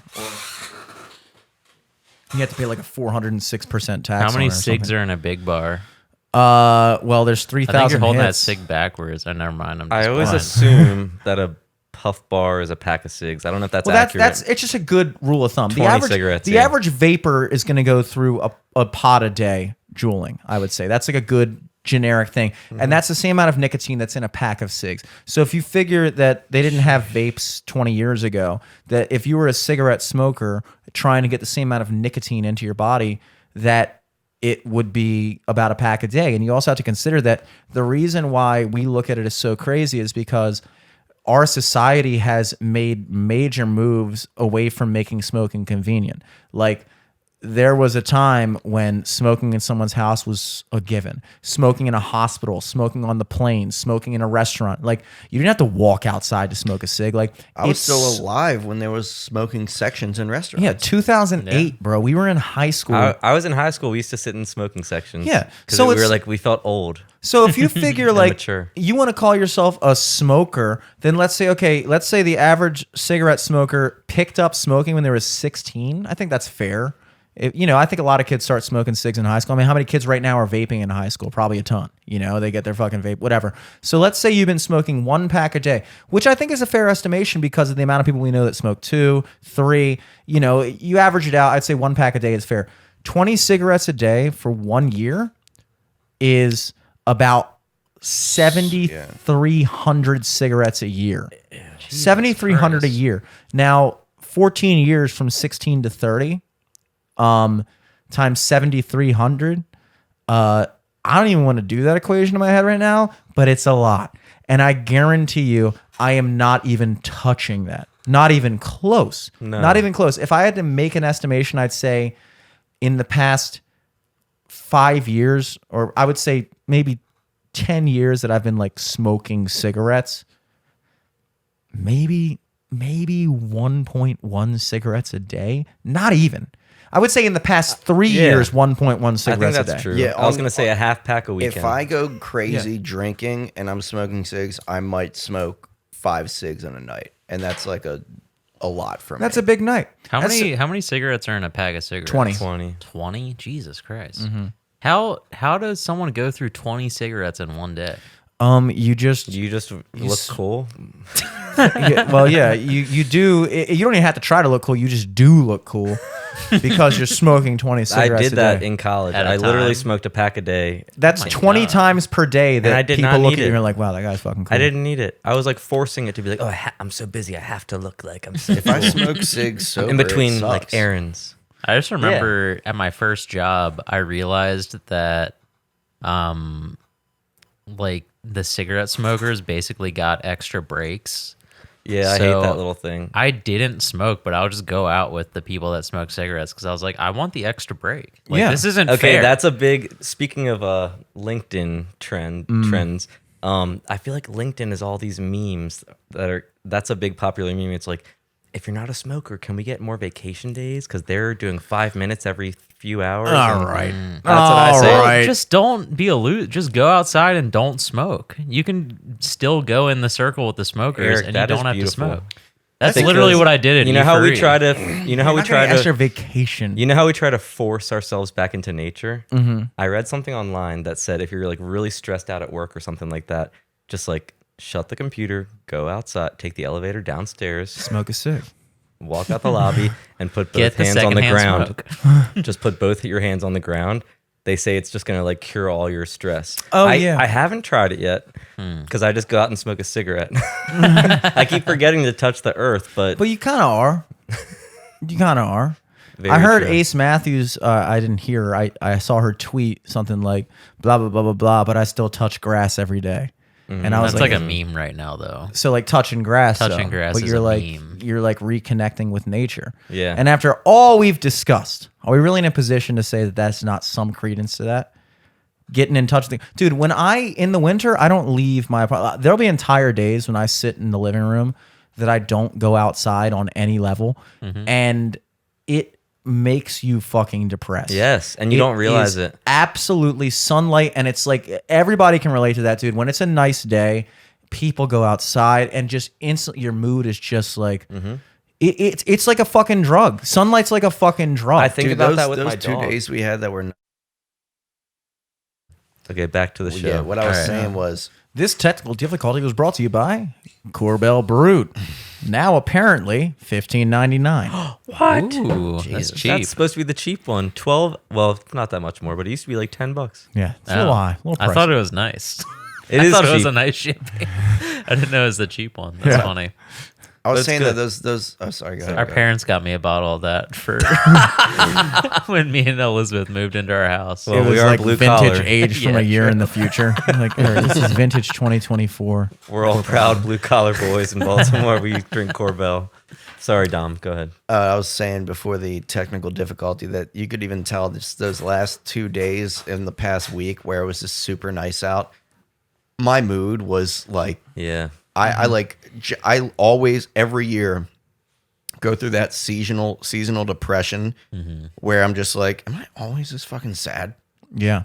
And then you have one of those days where it's 80 degrees out and the sun's shining, and I like was in such a good mood. It was insane. Like I was just blasting music on the drive home from work, just fucking vibing. And I was like, oh my God, this is what I feel like every day in the summer. And Yeah. I take it for granted. And why do we forget it every time? Because of our dumb little brains. We Because like it's forget. slowly it. gradual. I feel like it's a gradual thing. Like slowly it starts to get colder. Slowly you don't realize you it. don't And then all of a realize it. sudden, one day in February, it's 70 degrees out and sunny. When yesterday it was fucking 30 and raining. And you're like, oh my God, I am on top of the world right now. Well, you're just not in touch. It is like a frog in boiling water. You know That's that what I was gonna metaphor, say and it's too, like yeah. you don't understand. Like I have these moments a lot where like, and it happens more frequently, I guess, as you get older, because it happens to me more frequently as I get older. Where like I'll just have these moments where I'm like, I'll just realize like, yo, this is you right now. You're here. You know, it's Yeah. like I know what you you mean. realize you're Like in the when present. you're looking at a meme and you're like, "That's me." Well, no, not even that. Well, yeah. Consciousness. It's like I'll be like in the bathroom on the toilet and I'll just be like, oh, this is my life right now. I'm 30. Taking a shit. Like, you know what I'm saying though? Yeah. It's like Yeah, you for have sure. these realizations, like you're present, and we're so often not present. We're constantly living in this like fabrication of our own minds of, and I think that's what they talk about, like with Nirvana, not the band, but the concept of like true, like enlightenment is just understanding that the past is a memory and the future is an idea, and all that exists is the present. It's all that exists. You know, like every moment from the dawn of time, assuming there is a dawn of time, has always been now. There's never been anything but now. And like there's very few times in life when you actually realize and that you're here now. And those moments come when you are like a lot of times it'll happen like, you know, if you're at the beach or something with your friend, like when we went on that guys trip, I'm mature now, so I can say guys. Men trip. When we were on that men trip to the beach, I smoked a spliff, and I normally don't smoke weed, but I smoked a spliff and I didn't feel any type of anxiety because it was one of the few times in my life when I actually was like, dude, this is where you're supposed to be right now. You're supposed to be here. You're supposed to be here. There's no other thoughts that need to enter your mind. Just enjoy. You're with friends. Like, yeah, some you see a lot. If literally some you don't. anything goes wrong, all of my boys are here. Yeah, it's like there's literally all of my boys. all of my boys are here. All my It's boys that are here. weird feeling you get when like you're with your family or whatever, and you're like, you don't even need your phone because like everybody who's important is here. I don't even have to think. Nothing can go wrong. And you or- have that kind of realization where a lot of times you'll be like in a particular moment, and you'll realize that that's a moment that you will remember. Like Yeah. there's very few, like there's a lot of things that I randomly remember from my childhood that it's funny. I'll look back and be like, wow, why is it that like of all that? Cause I was thinking about this earlier. I was like, I watched Falling Down. It was released in 1993. And when I watched that movie, you see like the style, you see the way everything was filmed. It's hard for me to believe that I was 1 year old. I was alive during that. I don't have a conscious recollection. Like when I watched Seinfeld, like the majority of that show was filmed when I was alive. And so you see like the way they're dressed and everything. It's like, wow, like that's how people dressed when I was a little kid, but I don't remember that. Like I don't have a conscious like recollection of that being like, I feel like people always say like, oh, your memories start when you're 3, but I'm like, dude, I almost feel like my memories start when I was like 11. Like I remember specific instances from elementary school and stuff, but like I remember like slideshows from before I was like 6 or 7. You know what I mean? Mm-hmm. Like I'll just remember like certain small moments, So, but I don't yeah, remember me too. like full. I don't remember like the whole story of my childhood, but I remember like the checkpoints. Wait, you know what does I mean? does everyone remember their first memory? Because I kind of think I do. I do, yeah. I Yeah, really do. I do. Can I say it, Eric? It has to do with our mom. Oh yeah, go for it. I don't care. It's a sweet memory. Okay, sure. No, I'm serious though. Like, I have a vivid memory of like being a toddler, like having a bath, and my mom, like, you know how like when you give a baby a bath, you use like a cup so you can like pour the cup of water Yeah. over their head, and our mom used like a soup container from Yeah, Towson like a Best. deli cup. Yeah, like a is sick. Towson Best kind of soup container. And I have a memory of like me grabbing the cup, filling it with water, and because my mom kept dumping it on my head, and then I grabbed it and I was going to dump it on her head, and she was like, "No," because she knows like because like I'm not in the bath, like it's gonna make a mess. And I remember having a thought like, she doesn't want me to do this, but I'm gonna do it to be funny. And I poured it on her head, and she just laughed. And I have like a vivid memory of my mom laughing, and I knew that it was wrong, but it was a joke and it was funny. Like that's my first conscious like What back a and forth. heartwarming memory. that's a heartwarming memory. Yeah. I think I usually when I think back, Let's all say our first memories, yeah, Jimmy. yeah. I know you're already saying yours, but I just wanted to bring up the topic so Dom and me don't feel left out. Oh yeah, we'll all do it. We'll all The do it. young- Sorry that I have brothers. like the best first memory. Yeah, sorry. I said broadcast. I really meant as older broadcast, baby. We're over here fucking taking command. I noticed that I'm like, wait a minute, we're cross brother. Yeah, like this is like a very rich conversation. Different ages, generations. I always so we'll go in order of birth. Oh, good idea. Yeah, so we'll go in Yeah, order so of you birth. would be next. And I'm older than you. By Eric. 1 month. By 1 month. Exactly. 1 month more mature. 1 month more fucking beard now, Suave. baby. Let's fucking go. I always used to think that my first memory was my dad calling me out for shitting my pants when I was 3. Like I always like I remember it was like after I think it was after some family gathering.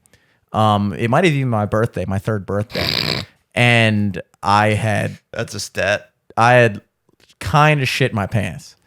but then Kind of? I didn't. Not all the way. It was. I remember it being like a prism, It was like a moist. triangular prism of. It A was like Bermuda a Triangle little bit, of shitting your yeah, pants. it was literally. It was a little. Just a It was taste. like. It was. I didn't full on like log in my pants, but it was like a little thing. You know, where if I was an adult, I'd been like, all right, I need to take care of this. But I was 3, and I was like, somebody else needs to take care of this. But not now, because I don't want to admit that I shit my pants, because that's embarrassing. I'm fucking 3. Nobody wants to admit they shit their pants. So I'm in my room, the room that Dom and I shared until I was 18 years old, which is another fun fucking fact. So my mom smells it, and she's like, Jim, did you shit your pants? My dad was like, Jim, I'm gonna ask you this. Did you poop in your pants? And I was like, What? no. What are you? And then he just fucking like went off on me, like fucking hit me. He was like, "You don't fucking lie," blah blah blah. So I remember that like You don't woke lie me. about that. He was like, "You don't fucking lie." You don't lie blah, blah, about blah. that. So like that was the first like pivotal, I would say, thing that I was like, "Oh wow," like whatever. But I do have a conscious recollection before that of when I was 2 years old. I want to say, I don't know how old I was. I was a baby. I was in a crib. So whatever age that is. And I was in the room alone. Dom wasn't born yet. And I was in the crib, and it was at nighttime. Both my parents were asleep. I was in the other room, dark in the room. And I'm sitting there, and I'm like, I remember having the thought. And what's weird is I remember the voice in my head being the voice in my head now. Like I had that train of consciousness where I was like, I'm climbing out of this crib. Like I just want to see what's out there, like, so I remember getting up and like knowing that it was a bad idea. Even at that age, I was like, this is Jim, come on. Same with me dumping the water on my mom's head. I knew it was wrong. Yeah. We had consciousness. And I remember climbing up and then trying to put my leg over the edge of the crib and then falling, boom, right down on the ground.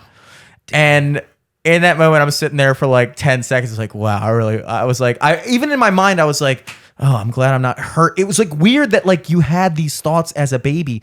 And then my mom walks in like 10 seconds later, is like, Jimmy, blah, blah, blah. And she apparently said I used to do it all the time. But I remember that one time. And like, it's weird because, like I said, the little thought process, that little stream of consciousness has always been the same. It never changed. Well, and that's kind of interesting that's an insight that both of our first memory, it was a conscious decision. You knew it was wrong, but you made a decision to do it. Yeah. And it's interesting. I did the same thing with the water cup. It's like, oh, I know I'm going to do something bad, but it's funny. And like, Yeah. But it wasn't a memory of like, oh, I just saw a bird fly away. It's like our first memory was a conscious thought process. Yeah. Do I do it or don't do it? That's Where you, like, interesting. you have like an idea because when you're a baby, you're just like, I'm hungry. I want this. I gotta take a shit. It was whatever. a decision, yeah. And then you're like, oh wait, dude, I'm about to do this shit. I'm about crazy. to lie to my dad. And you know, He will never find when out. I was 11 years old, or no, when did I shit my pants on that trip? I don't know. I was gonna say Jimmy just shook loose a little shit story of mine. Uh-oh. I was gonna throw in. Oh, do with it. Prior, so I'll say it before I'd say my first memory, just because you did the same. I'll stick with that format. Yeah, I'm gonna have 2 memories myself. Good story. Good memory. First memory. That's the format. Well, this isn't a good memory. This is just a shit Traumatizing memory. I just This want to is- say this really, is a really shit quick. memory. Really quick. Yeah. You tried to lie about shitting your pants, which I thought kids always told the truth.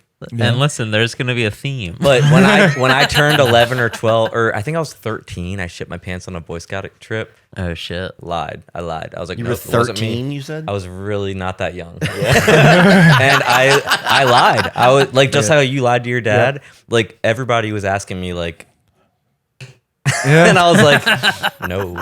I got something And for there's you shit for Boy Scouts inside. after There's this. shit Yeah. inside my pants, and I say no. Here's a follow up to that story, because maybe this is projected trauma from Alex towards me. Oh no. But I remember one time we were young and we were up in Pennsylvania visiting our parents' friends, Oh yes. and Vernon. V and D. Vernon and Dana. I don't know why I'm like trying to hide their identity. No one's gonna know who they are. High stakes topic. I remember we were up there with our family, and we were driving around in like I think Vernon's like SUV, and everyone was taking up the seats. So then me and Alex were in the trunk, and I had shit my pants apparently. Did I help you? Without All evidence pointed towards. without my knowledge, I shit my pants.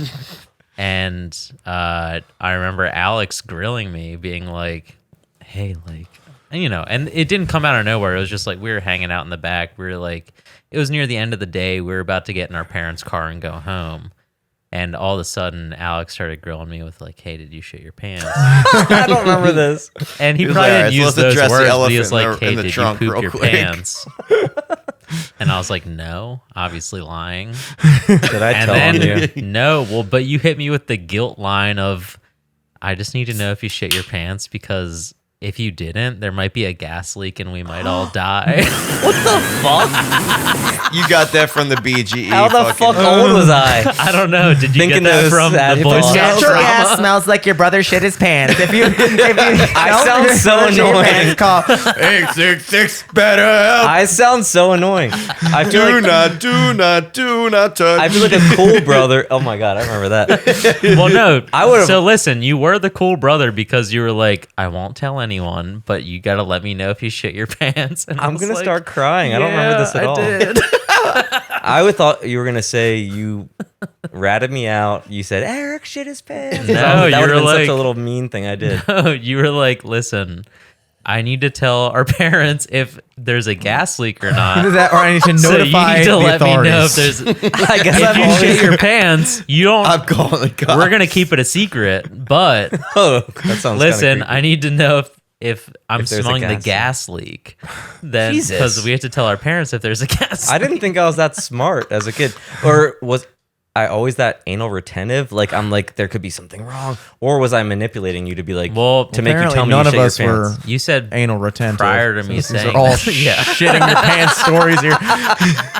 But I shit my pants at the right time. Well, We were you not said you shit your retaining pants anal. at Boy Scout camp, and I'm Yeah. wondering if this happened after that, and you were projecting. How old were you? I don't remember. I was shitting your pants age. 22. So I was probably anywhere from, pre-K to 5th grade. Wow, I don't remember that cautionary tale about gas leaks, but that's cool that I thought that way. But then my first memory, the first memory. I don't even know your first memory. I'm pretty sure my first memory is, I assume from, I don't know if it's my first birthday or not. Sorry, But keep I going. remember sitting in my high chair at the kitchen counter in our place on Stevenson Lane, and there was a cake in front of me with one candle, and it was people singing "Happy Birthday." Oh, You remember your Yeah. first birthday? I think so. Wow. Yeah, and then the next memory after that, I'm sorry, I'm divulging a lot of information, but my second memory after that is. Do you remember where like Party City is? There used to be like almost like a Chuck E. Cheese type by the place. Yes. Panera. and all What was that place called? Do you remember? Wasn't Chuck E. Cheese where Party City is right now? Yeah. That used to be a So- Chuck E. Cheese. Yeah. Where But- like the fucking Target and shit? Wasn't is? there, like- by the No. Giant down by Walker But Avenue. wasn't there like Yes. another? What where was? you almost got robbed. Wasn't there Yes. another How did like you Chuck remember E. that? Cheese That's like Don's first memory. place? Wait, where? Wasn't there like another Chuck E. Cheese type place in that area? Oh, Where they had, Discovery like, Zone. Discovery Zone. Okay. Remember? Do you guys remember Discovery Zone? I think No. I My parents remember. never took us to cool My my next God. memory was walking in the parking lot, holding hands with probably you and mom, Yeah. going my, to like, Discovery cousin. Zone. Maybe Party City was a Discovery Zone. I think Party City was a Discovery Zone. Discovery Zone was like, it was pretty much Chuck E. Cheese, but like for like a little bit older. Yeah. So it Yeah. was like you crawl It through. was Chuck E. tunnels. Cheese, but they never cleaned any of the balls. Yeah. and It that was was for, the like- biggest downfall. It was when Chuck E. Cheese kids grew up. Was Discovery Zone. You still get to crawl through tubes, go down Eat crazy. pizza. I don't yeah, know. ball Pizza. pits and stuff. Stuff we all still enjoy now. Just crawling through tubes and eating pizza. Slides. Somebody gave me a tube right now. I'd fucking I'm crawl crawling through that through it, shit. yeah. indoor immediate. slides. Are Wait, huge. can I ask you a question about your early memories? Because you also saw a ghost when we were kids, and I don't know if you remember it. I don't know. And I'm sorry, Dom. I want to hear your I first memory next. remember No, it's cool. one of my biggest nightmares I'll as a wait. kid was I would have nightmares that everyone in our family got eaten by vampires and got turned into vampires. Oh my god. But I would have this dream every year before my birthday. Like every single year before my birthday, I would have a nightmare about vampires killing my whole family, turning them into vampires, and then being like, well, you're not 10 yet. And it would be like the night before my 10th birthday. And be like, well, you're not 10 yet, and we can't turn people into vampires until they're 10. That was some shit from our dad making us watch horror movies as kids. Oh, probably. And our dad used to call us Dracula as our nickname. I was Dracula 1, he was Dracula 2. Very creative. Yeah. And I think that's what that might have come from. Being called Probably. Dracula our whole Yeah. lives. But no, I had a question. When you were a little kid, I just remembered this. You said one night you had to go to the bathroom. So you got up in the middle of the night to walk to the bathroom. Rogers Forge home. It's a row house. So it's that one bathroom. It's on the basically your second floor. parents' house. Like, Yeah. Yeah. like it's the same format. And you said, Eric, that when you were like a little kid, you got up in the middle of the night to go to the bathroom, but you walked down the hallway and in the bathroom was a ghost. And so you ran backwards and ran back to bed. And around the same time, you also said you were at Rogers Forge Elementary School and you looked out in the hallway and like these like leprechauns were walking by. It was around St. Patrick's Day. And that would add up. And, yeah. and I was Leprechaun like, ghosts. I was like, well, were they real? And you were like, yeah, there are real leprechauns. And I was like, I think you're onto something. And no, but I'm dead serious. And now I think you might have been like a gifted child because I'm not making fun of you. Like I think this shit happened. And you're talking about vampires now. There's got to be some type of sense. coincidence that all these encounters happened when we were little kids. Like if I came in here right now, I was like, dude, I was probably just being like very rude as a kid. Like, there's dude. probably just like a short person walking down the hallway, and I was like, there are real leprechauns. I saw it today at school. I don't want this to come off the wrong way, but I don't believe all kids. And like if I Yeah, kids lie. Dude, Kids I lie. was a huge liar as a kids kid. lie. If I were to come here right now and be like, dude, I know you guys probably don't believe this, but on the way up here, and it is kind of close to St. Patrick's Day, but driving up here on York Road, I saw A leprechaun. A leprechaun. On your I road.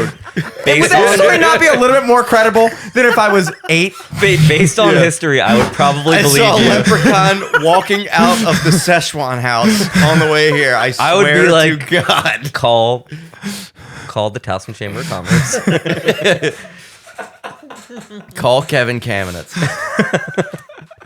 Okay, Johnny sorry. O needs But you to don't. hear Do you about remember any this. of that, Eric? When you saw a ghost in the bathroom, I have like a vivid memory of I'm that. not sure, to be But it might have been honest. before you were old enough to have like memories. You know what I mean? But Yeah, I I don't really know. remember that. Like I said, I feel like all my memories before I was like 7 or 8 are just like snapshots of Me like too. different Kodaks. moments. And they're usually Yeah. traumatizing. Polaroid picture. Most of your first memories are traumatizing. Really? Like, well, I don't know. Mine were pretty first happy. My first memory was traumatizing. Oh wait, tell us your first memory. Yeah, we need to go to Dom's. Dom's I was first going to memory. say, I was such a huge liar when I was a kid that the principal called my dad and thought I was schizophrenic. Yeah. I was just Oh my making, gosh. I was just making shit up. Jesus. I'll get into that later, I guess. But Oh yeah. Because I kind of contributed to that. But Jimmy was gaslighting his dad. and me. I really did. You're No, seeing things. My first memory was at my yaga's house. I was in my crib, and I was having a nightmare that a gigantic blue Power Ranger was chasing me around my crib. So I had shrunken into the size of like a Matchbox car, and the blue Power Ranger was the size of one of those big blue Power Ranger like toys that was maybe like a foot tall, and he was just chasing me around the crib, and I was watching myself from like a bird's eye view trying to run away from this blue Power Ranger. And then I woke up and I was like freaking out. So your first memory was a dream? My first memory was a dream, and then waking up out of the dream. But let's also not But try then to say that dreams could be a little more than we think they are. another memory. That could be a real memory. What's your first memory that happened? Hey, dreams it are happening, was- I think. I actually remember it. Weirdly enough. It should be hard. Just go back. Control F. First thing I remember. Just scrub my memories like a video. It was you, leaving for school. I was probably Oh, yeah. 3 years old because I was in kindergarten, and I went into kindergarten at 4, so it was before kindergarten, so I was 3. Aw. And it was when we had that octagonal rug at the front door with the phrase at the end of it, that like navy bluish multicolored rug. And you were leaving for school to like go to the bus. Sounds and dope. Mom had me, and I walked down to the bottom of the steps, and Mom was like, "Say bye to Jimmy, say bye." And I was like, "Fuck you."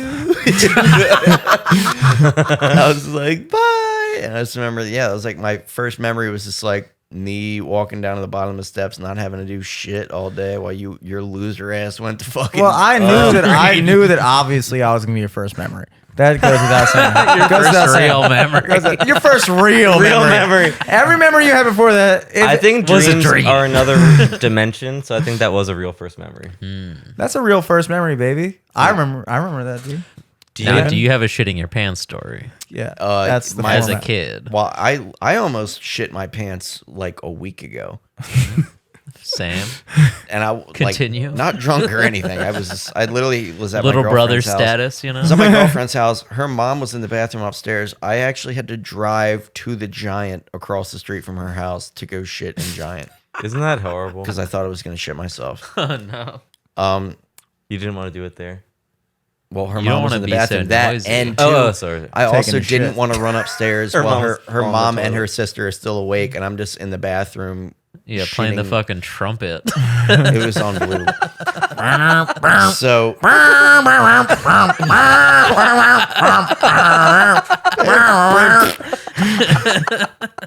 Wow, Dom. McCormick Spice level. This that smell new travel. shit. My shit smell would have traveled like McCormick's. First signs of spring. No, it was also at Dom Yaya's shitting house. in a giant. Also at Yaya's house. I was probably 6, 7 ish, and Jess was in the bathroom. And Wow. there's 2 bathrooms in my Yaya and Papu's house, and they're not far from each other. I'm talking like 10 feet from each other. But the other bathroom was in their bedroom, and it was dark in their bedroom, and I didn't want to walk in the dark bedroom, so I was yelling at Jess in the bathroom. I was like, "Jess, hurry up!" And she was like, "I never." And I was like, "Oh no!" And shit in my pants. Oh no! Oh, no. And it That was is one of the few things that's appropriate to say. There are very few things. The right shall not be infringed. it wasn't a lot, but it was a streak. Enough. It was a streak for sure, and it was wet. And I walked downstairs, and I was crying. And no, I didn't. Jess walked downstairs and told on me and said I shit my pants. Jess was Damn. a tattletale, dude. That's low. That's deep family At least- shit. But at Jess least was a Alex didn't tattletale. rat me out. Jess was like, "Why was Dominic screaming?" She's like, "Dom pooped himself." And I was like, "Oh." Jess was a known tattletale. And that's one of the few. That's a thing that they teach you from a young age, not to tattle. That's like Snitching. that's like the adult version. Like, don't be a fucking rat. But like from a young age, adults are like, don't be a tattletale. Yeah, I actually remember running upstairs at Nick and Joe's house, like at Aunt Lisa's house. This was like when they moved into the one they're at now. And I remember we were playing some game in the basement, and Olivia said ass, and I ran upstairs Oh my gosh. and told dude. my parents that Olivia said ass, and they were all like, The "Dude, don't be a Snitch-Leskies, fucking bro. tattletale. What Go the back fuck? downstairs." What podcast am I on? Anyway, yeah, and then I remember walking downstairs and my mom being like, to her mom, obviously my yaya, I was like, "Mom, do you have any underwear of Dominic's here?" And then I remember her thinking for a second. She goes, "Oh, I do." And then ran upstairs and had a pair of Batman tighty whities. Oh And yeah. I changed into fresh Batman tighty whities as a new man. Hell Yeah, it is fun. Like, so as far as Scouts experiences, I might have told this Piss story number 4 before. now. I gotta be close to the end. I've definitely told this story before, but it's in the theme of shitting your shit. We Shitting your love pants. Boy Scout talk. Unfortunately, a lot of Scouts experiences apparently involve your butt. But this particular, luckily, I was on the outgoing side of this memory, where It was at fucking, what was the camp we used to go to? Alcor? Broad Creek. Broad Creek? Yeah. Broad Creek, it wasn't at Broad Creek though. It was at a different one. What was the girl one near Broad Creek? It had another catchy name. I don't know. It's okay. It doesn't matter. Well, we were all in like one big camp. It wasn't like a typical camp. It was like I was a Boy Scout. I wasn't a Cub Scout. I was a Boy Scout. I think I was like a 3rd-year tenderfoot. I think this Yeah. might have been what took well, me listen. to quit. I believe you. Every tenderfoot in the boys, every scout's first trip to summer camp, It's they're scary. like afraid to take a shower. Yeah. They get a rash and they smell like shit the whole time. Yeah, and that shitting your pants, now that I'm gathering, should be a merit badge Yeah, in Scouts. and that helped us prepare for like for real life. real life, you know? college. I never shit my pants at college. Here's the But thing: I I didn't remember. technically That I shit. remember. I didn't technically shit my pants here, but I shit in the woods, and I was That is classy. but I was unsatisfied with my wipe job. well, you are very particular about that. So this was this particular camp where it was like we were all in this giant, like, large cabin. So it was like the bunks were over here, and there was like the mess hall, and then like the scoutmaster's room was over there. So we were all at dinner or whatever, eating. And my ass was just like itching. I was like, dude, I wiped my ass with leaves. Like, this is not going to cut it. Yeah. So then this is your origin story. this kind of is. And so I was like, all right. So I discreetly, not discreetly, because I like made eye contact with Master Rick, whatever you used to call him, Scoutmaster Rick. Made eye contact with Master Rick. Master Rick. master. Yes. That was some real. Does this go deeper? Mr. Rick, that's master to you. Oh, okay. Tenderfoot. We my understand. God. We were in Boy Scouts. So Yeah. So I like we all got discreetly, molested. I like made eye contact with him, and I went to my bag, and I was like, all right, there's no toilet paper. We're in a camp, whatever.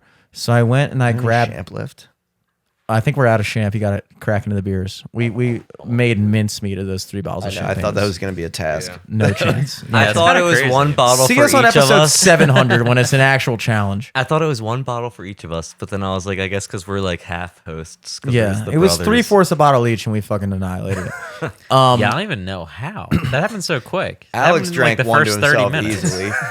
easily. Let's not end the Alex podcast. was pouring up 4th time when I was on my 2nd glass. Let's try to get to 5 hours tonight. Yeah. I'm just starting to have my a really God. good time. I'm I gotta actually get up early tomorrow. not even buzzed. Really? You got to crack in some I know beers, we bro. all have. Yeah, I've problems. only had like a few things I of have to get up champagne. at- This is I my have to be at 2nd work beer. at 6 tomorrow, Oh, shit. so I can't Alright. go too long. No problem. Can we talk about more of our early memories? Sorry, you had a story. Sorry. So I walk out and I'm like, Jurassic all right, leaves. I'm gonna get my shirt and like wet it in a puddle because it was like super rainy. And so Like I how I do walked with paper into the towels yeah sometimes. for sure Yeah. yeah this is kind of where I learned that.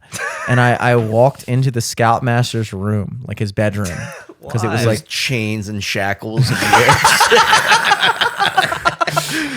another kid's there, like first time. James Frank, I mean.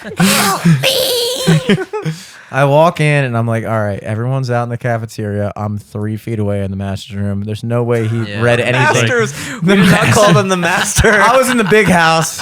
And you're like, We didn't call them our butt's master. itchy, and he's like, I could probably help scratch that. Yeah, I have crabs. So I fully declothe. I have never gotten crabs. Yet, I by get the way. my pants down to my ankles and I take my Yeah, I feel wet. like crabs are a myth. They are a myth. I don't They think are. that's It's an real. 80s disease. Nobody gets. Can't you just shave your pubes and they're gone? Like if a Thank girl told me you. she had crabs, I'd be like, that's retro. That's. Yeah, crabs were a thing when chicks had pubes. Yeah, exactly. What, dude? That's a good testament to how far we've come as a society. We were like, wait, there's a whole disease that you can get rid of by just shaving. Just shave. Yeah, back when Just chicks literally still had get rid of your bush in the pubes. 80s, crabs were probably all over the place. Yeah, and it never But now occurred to me. I was every like, chick- Yeah, but like, how did they last so long? How did survival. how are crabs such a thing? They're like Darwin. Survival of the fittest. Survival They of will the- survive. They will It's a find very a bush odd no matter where place country for a they're in. fucking lice to decide to live. Yeah, why don't It's they like our head?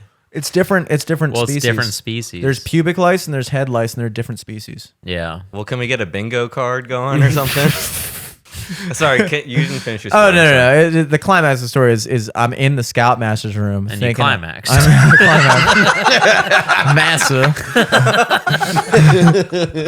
And I'm sitting there like this, I'm fucking.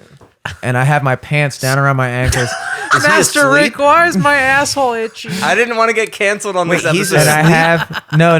This is during dinner. This is during dinner. So you walk Oh, in. he's So eating. it's like classy. He watched me walk into his room with a wet T-shirt, and obviously, and so I got my pants down, and I fucking take this wet T-shirt, and I'm just scrubbing my ass, and facing the door, mind you, my ass is And this is hygienic. This is not facing the anything door, else.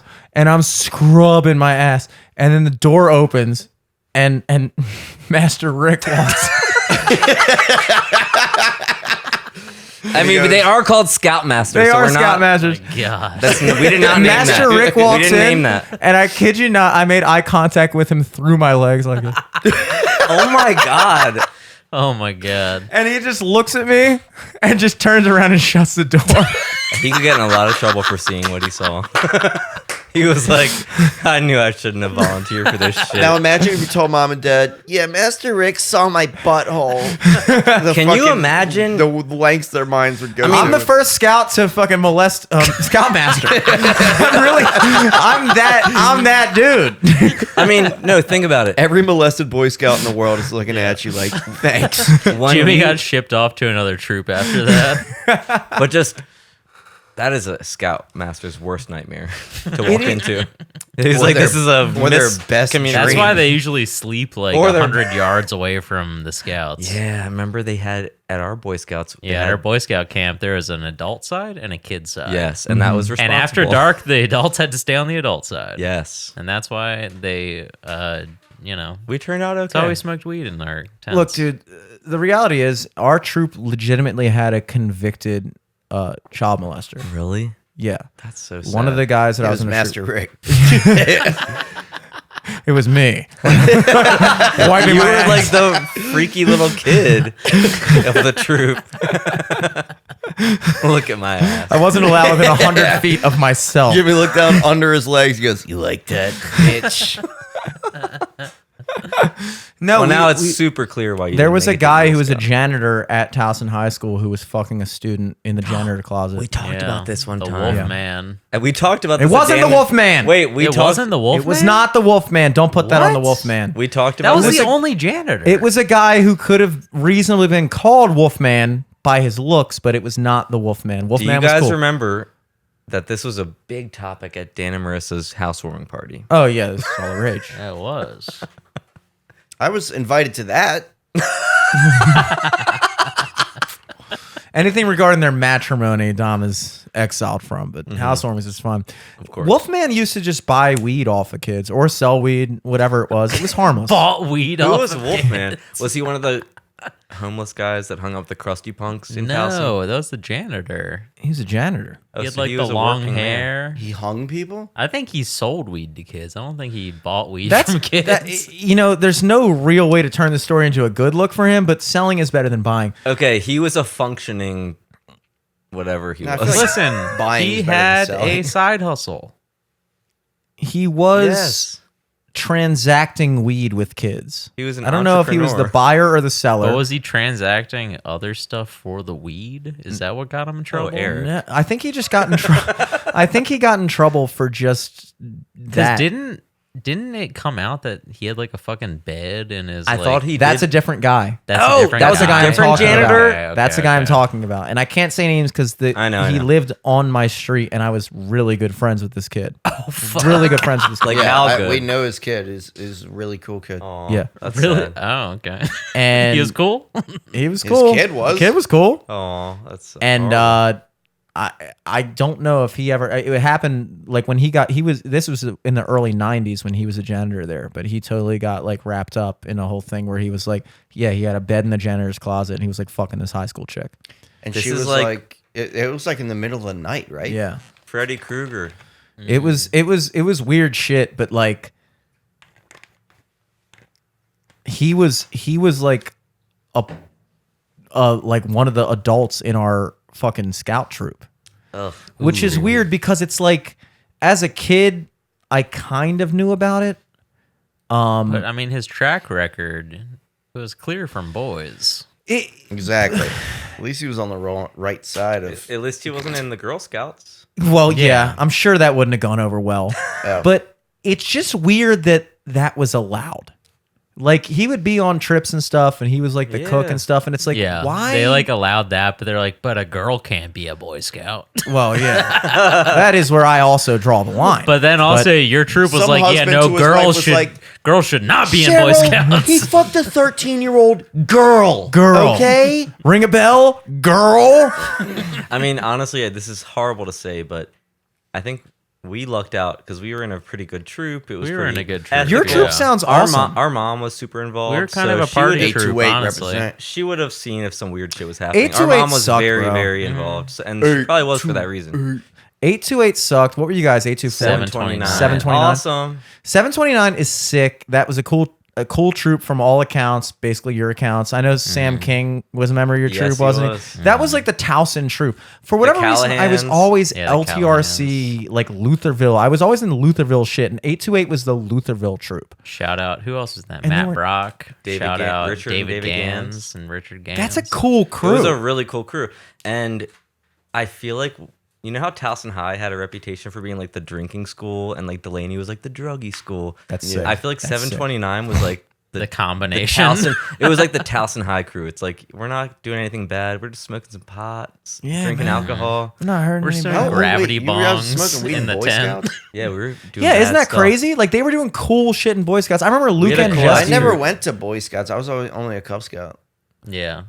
Well, because like I Boy think Scouts was for the first year of Boy Scout camp, it was like, you know, you're 8th grade going into 9th grade.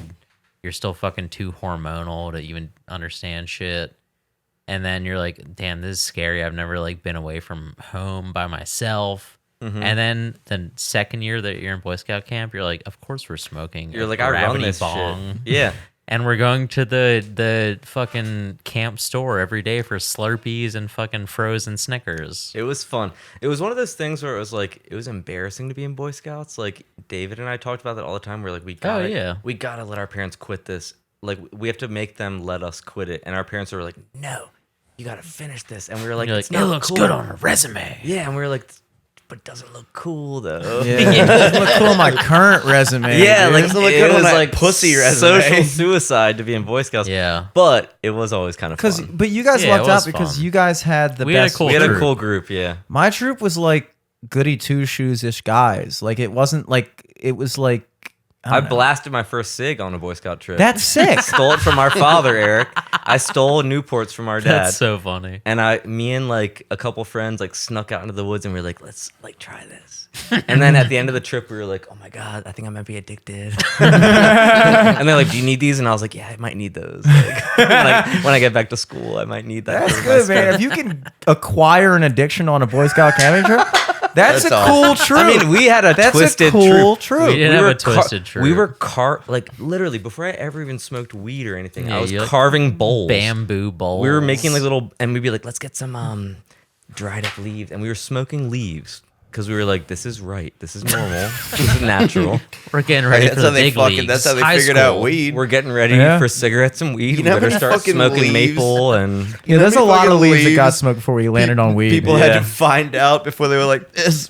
When are we gonna quit this?" When they Like, always one say- of these has to be awesome. They Some guy always got addicted say- to oak leaves. You're like, God damn it. Apparently, No. salvia was like one of the first ones. Somebody Well, just salvia. randomly smoked fucking salvia and died and came back to life and I was thought like, you guys salvia is ever not smoke natural. salvia? salvia is natural. Salvia guys ever denorum, smoke it's it? an actual plant. No, I never did. I don't think I did. Dude, no. when I was I in a- heard it's like 90% of the time a bad trip, like a really yes. bad trip. Well, it's stupid. When I was freshman in college, weed was not legal in Maryland at all. So you're a broke college kid. You don't always have a connection to weed or whatever. But we could go to head shops because we were over 18. And then we're like, oh, let's buy some salvia. And then and it literally gives you like a 30-second high, but it's not a good high. It's like huffing paint. It's like, it's just silly. From what I've always seen, it like it's sort of like DMT and how it lasts for like 10 to 15 minutes, but like DMT, it's like they sort of just chill out. And people react differently And to they it. see like a bunch of based on crazy your own shit and it brain becomes chemistry. insane, and it's always usually a positive experience. But with salvia, it's like you'll see people smoke it, and then within a minute they're like, Yeah. hello? Yes. And they're like fucking freak out, and we're like falling over Yeah. and shit, and they're like oh god, And it's it so looks fast. terrible. It's so stupid. So when I did it, I have a specific memory of being like, you just go out of it, and you're just. I remember being like, I'm dirty, because it was like Oh an my God. uncomfortable high. Like it was not a good high. And it that's was weird like, that almost was sounds legal. like DMT. it or puts you something. into a stupid state for like 30 seconds. It's weird that was legal and weed I know. wasn't. I know. You know? I remember, I don't want to rat this person out, but I just remember someone like semi-related through family to us, like was like, they were like, Mom, you have to buy me salvia or else I'm going to like leave home. I'm going to run away from home. I know what you're talking about. Unless you supply me with salvia. yeah. We had a family member who. Remember when Spice was big? Yes. Well, Spice is So what Eric's spice talking is about synthetic too. salvia, right? It's similar. No, Spice is synthetic weed. It used to be called K2. Yeah, K2. also. But Yeah, they're yeah. similar It because was they're like over the counter. it yeah. wasn't as psychedelic, but it wasn't like weed at all. It was like a fucking. It was like a crazy. It was almost like fucking PCP. Well, And that's it was what- basically when chemists were like, all right, well, THC is illegal, but what about THD? THD. And they And literally that's- have just done that over and over for the last like decade. Well, so except now if you're Delta 8, smoking they're- spice, now you're like smoking. THZ. And we might be know- back to C again. But dude, It might I be back to remember C. I tried THCC. it once, like a very small hit, and we were in the car with like two girls from high school, and Wolfie was there too, and Laquan. And one of the girls was driving, and they were doing like waterfalls of spice. They would like go to this fucking place in like Edgewood that sold it. Well, the weirdest thing about one of the spice last was like places that sold it. they flavored it like tea, so like it would taste like fucking like a citrus basket, but then you're like just inhaling research They chemicals. were doing. I mean, like while driving, she would have her friend load up a waterfall, basically a gravity bong, but a reverse gravity bong, in a Gatorade bottle of spice, take a huge hit, and be driving on the highway. And one time she hit half of it and handed it to me in the back seat, and I hit half of it. And I was just like, I didn't get super high, but I like looked out, and like as the trees were passing us, the trees sort of like started to weave in and out of each other. And it only lasted for like 30 seconds. But I can Exactly. imagine if you took a full one and you're driving, like that cannot be good. It doesn't last long. And yeah, Eric and I had a so what was that, do you think? 2013-ish?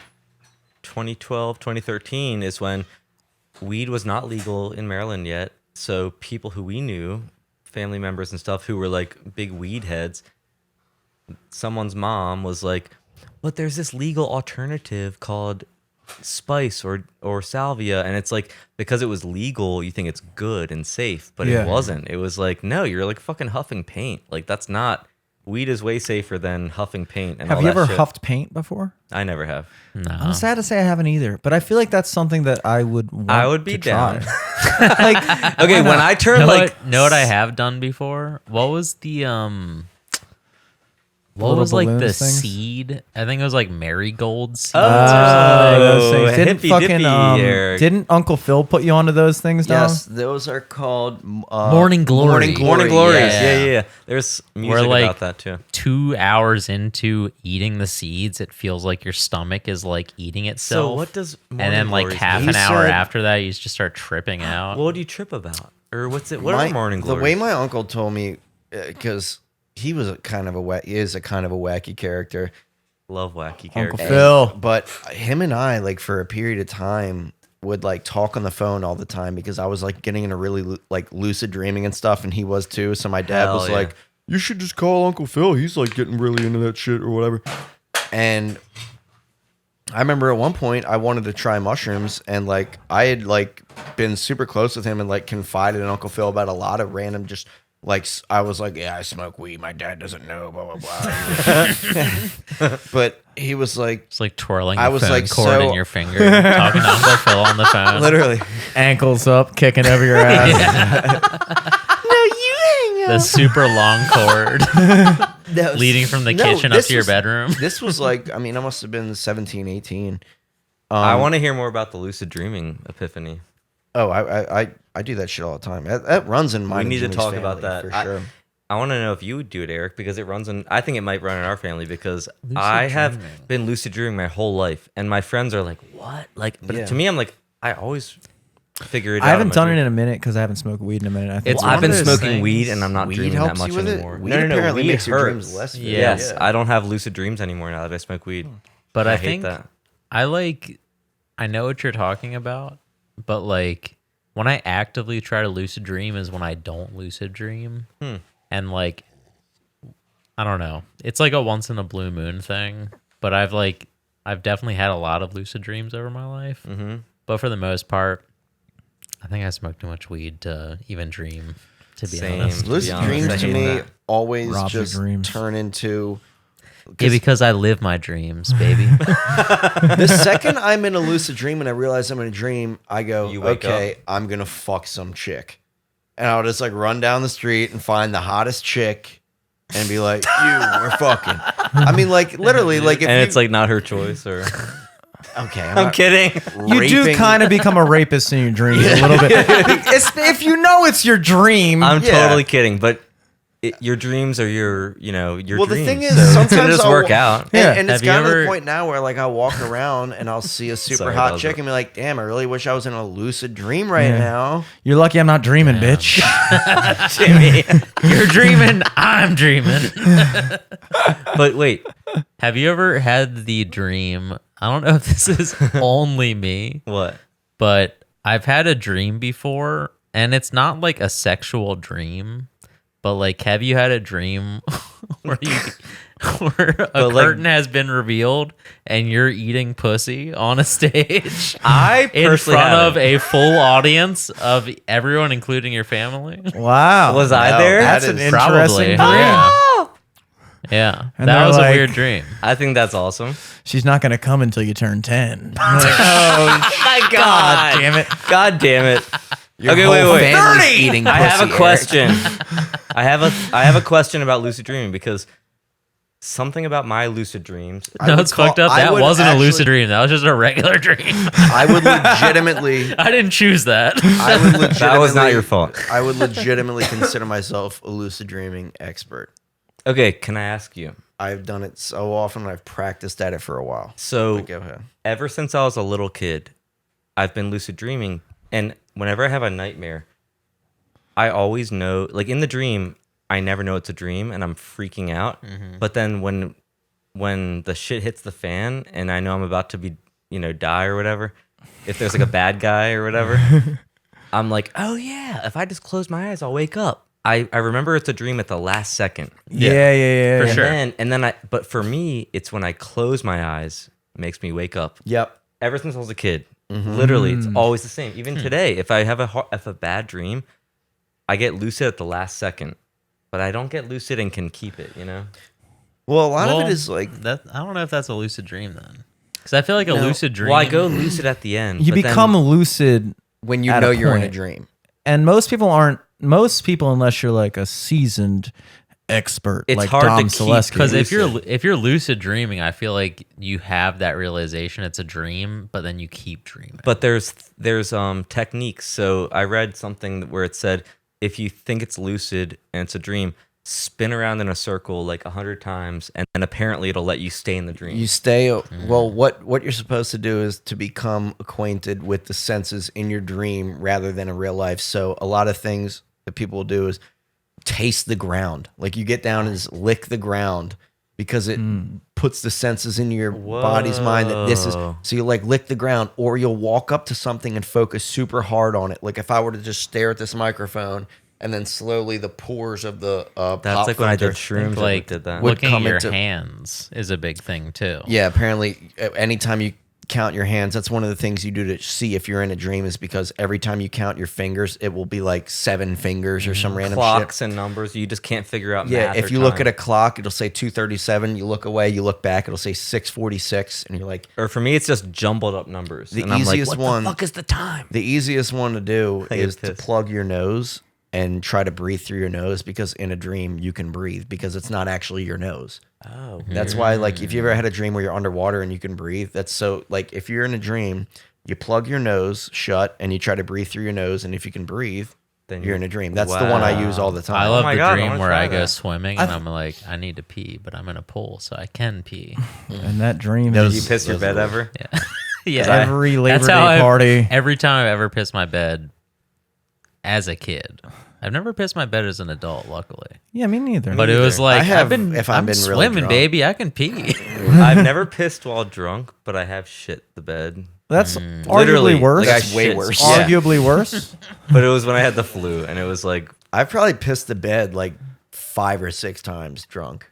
Really? Yeah. You're a Really? bed pisser? I haven't pissed I have the a bed lot of since I was friends a that do little I that. mean, kid. I'm good for a piss in the bed hammered once every Once a 1.5 years. Wow. Yeah. Wow. Well, you know. in waking life, It's you always piss when a I'm lot. like so- super. Yeah, well, that's the other thing is in waking life. The second I start drinking, I'm pissing every 20 minutes, as you could tell Wait. from this podcast. But if I go to sleep blackout drunk, where I'm too drunk to wake myself up to go piss, like I always do, I'll piss in the bed. Like, and it's always when I'm super blacked I out. wonder if there's any connection with you being a lucid dreamer and that. Because pissing. Because I Being a don't have any bedwetter? I don't have any judgment about people Well, who apparently piss the bed serial killers drunk. are always bedwetters too. No. I have a lot of friends like in But college also, it's who would like with piss the lucid bed drunk. dreaming. I feel like since you've broken down the barrier between reality and dreaming, then another barrier gets Exactly. broken down, the piss barrier. Well, it's not Yeah. like Piss it's not like Yeah. I remember sleeping, and it's not like I'm having a dream about peeing. I'll just wake up and my underwear will be soaked, and I'm like, oh Right. fuck. Really? That happens to a lot of my friends who are heavy drinkers, and it never happened to me, but I don't think it's weird at all. But I'm interested because you're a lucid dreamer. I wonder if you do, like you said, Eric, like if you let something go, is it going to let something else go? You know what Well, I the thing mean? is, Yeah. I used to If try. you love it, you let it go. And if it comes back, then you Yeah, know then you you were wake up. drunk, I you just piss suck in it your back in. pants. And then your ass sucks the piss back. with lucid dreaming, I got into a really big phase of trying to do it and focusing on it all the time. And Big phase of pissing my pants. with anything, like when you're dreaming, like let's say you have some really big important event happening the next day, you'll have like 5 dreams about it that night. It's the same thing where if you obsess about lucid dreaming, you'll have like 5 dreams about You will lucid dreaming. Yes. And then the thing is what always happens to people is they'll have a dream about lucid dreaming, but then not realize it till after they wake up. But I've done it so much at this point where I'm not even trying, and I don't even do a reality check half the time. I'll just be, through my experience in being in lucid dreams, I'll just be able to be in a situation and within have like no hesitation and be like, oh, I'm in a dream. And then You have to. That's cool. So apparently, this is semi-related, but Salvador Dali, the surrealist artist, Yes, used to do melting this thing, clocks. and yeah, melting clocks, and Thomas Edison used to do this too, where they understood, because a lot of like I Albert don't Einstein solved EMC squared in his dream. Yeah. And a lot of people like understand that relationship. Like for me, it doesn't, like this anecdote doesn't matter because nothing I've done has mattered so far. So nobody cares. But if like all the songs that like we do is like all the songs that I write usually come in a dream, and then I'll wake up and hum them. And apparently what Salvador Dali used to do is he would hold like a metal key over top of a like a glass or whatever. No, he would hold ball bearings. Yeah, ball bearing or something like that. And then slowly, if he would feel one drop, he would know he's falling Yeah. asleep. Yes. Well, he would drift off and like get to that point where you're like kind of falling asleep. Because you know when you're like kind of falling asleep and like all of a sudden, like that's how I know I'm ready to go to bed. Like I'll be like sitting there and then you're like, usually sleep for me happens in 2 phases. It goes, I drift off and then it's like I'll be thinking about something consciously and my thoughts just stop making sense. And then I'll have this moment where I'm like, wait, what the fuck was I even thinking about? Like it's nonsensical. even remember it. Yeah. And then I'll like drift off and then something will jerk me awake. Like, and then I'll feel super eerie. Like, I don't know if that's like a night terror or something, but like something will happen where then I'm like scared of my house and I'll be like in my room and I'm like, this is creepy. and then I'll fall asleep for real. That happens most nights.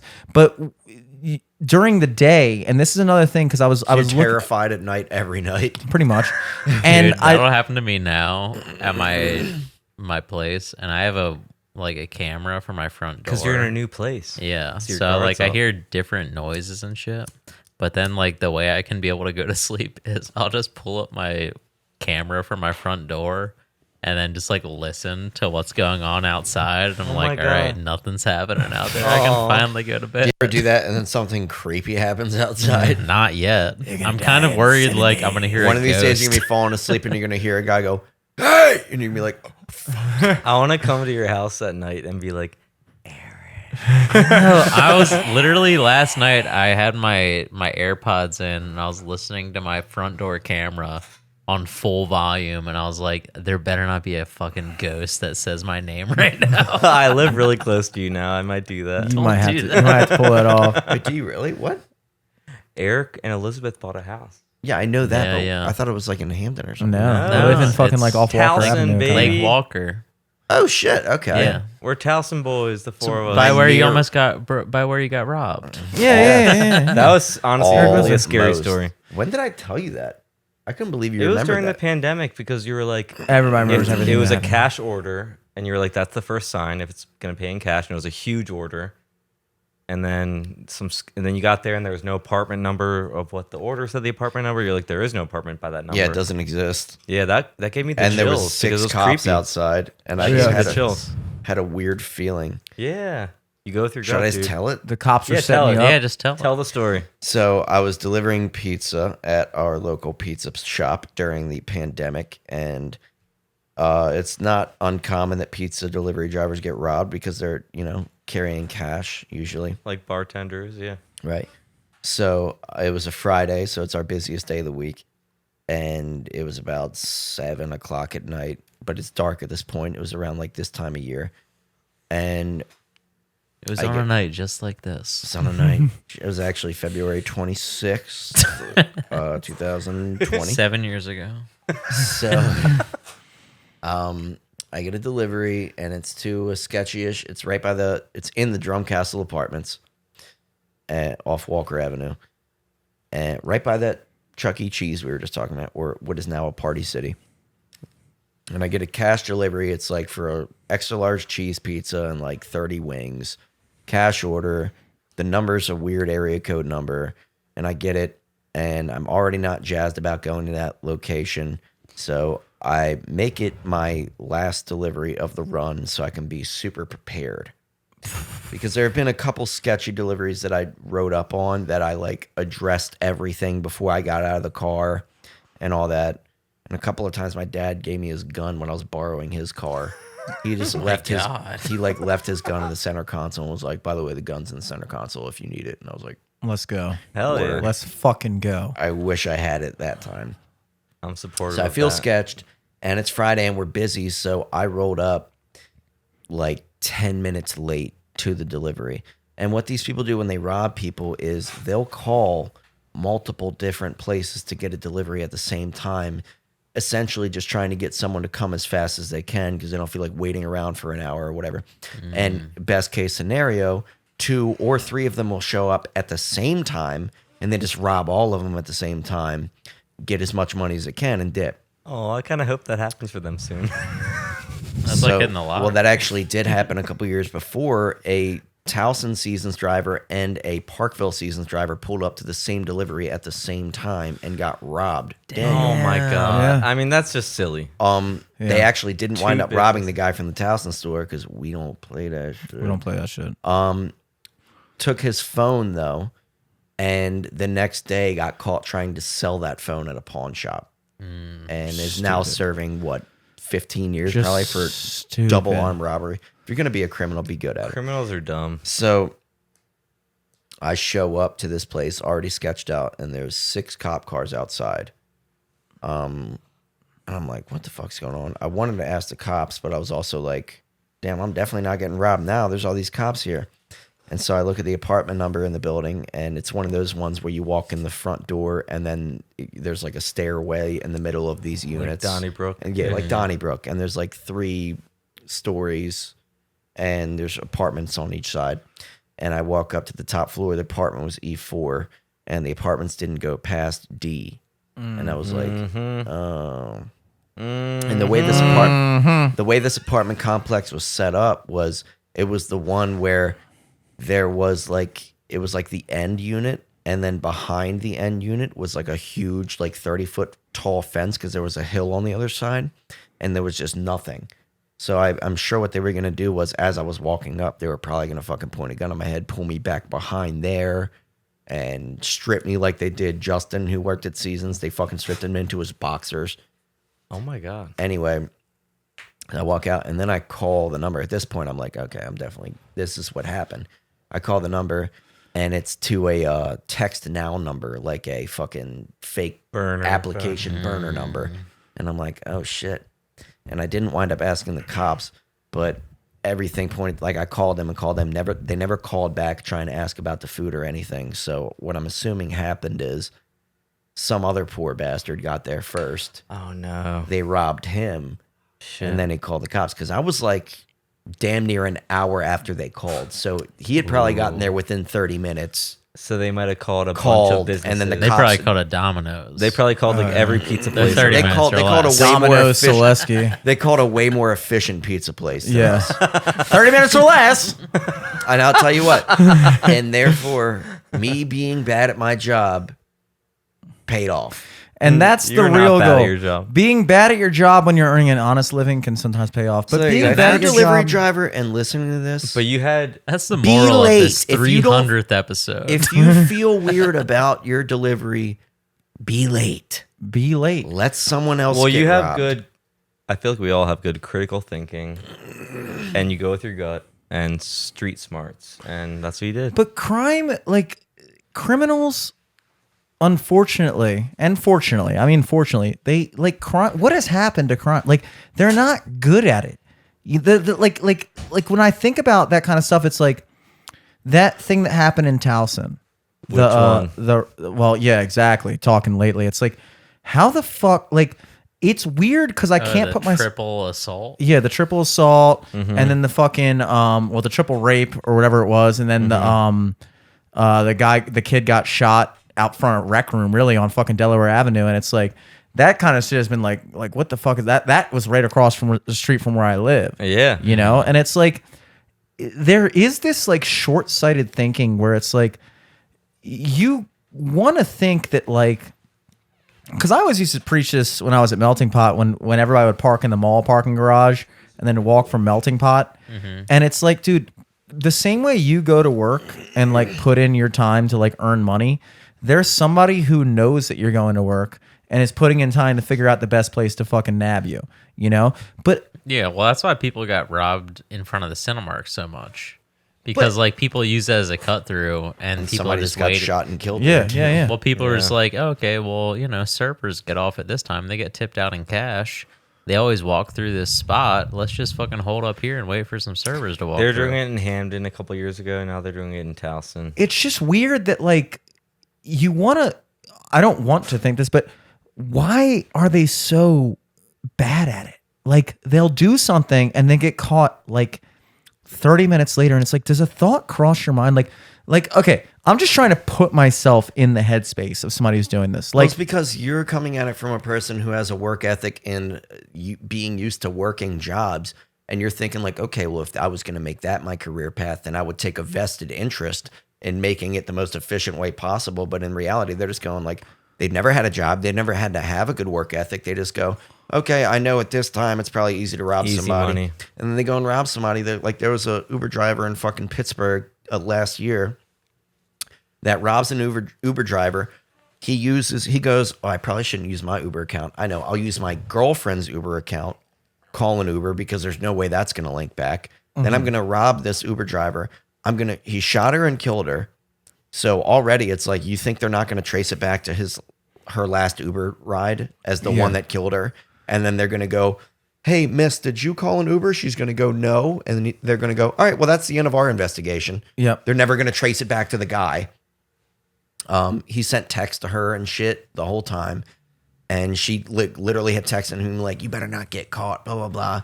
Oh my god. She has her phone as the dash cam.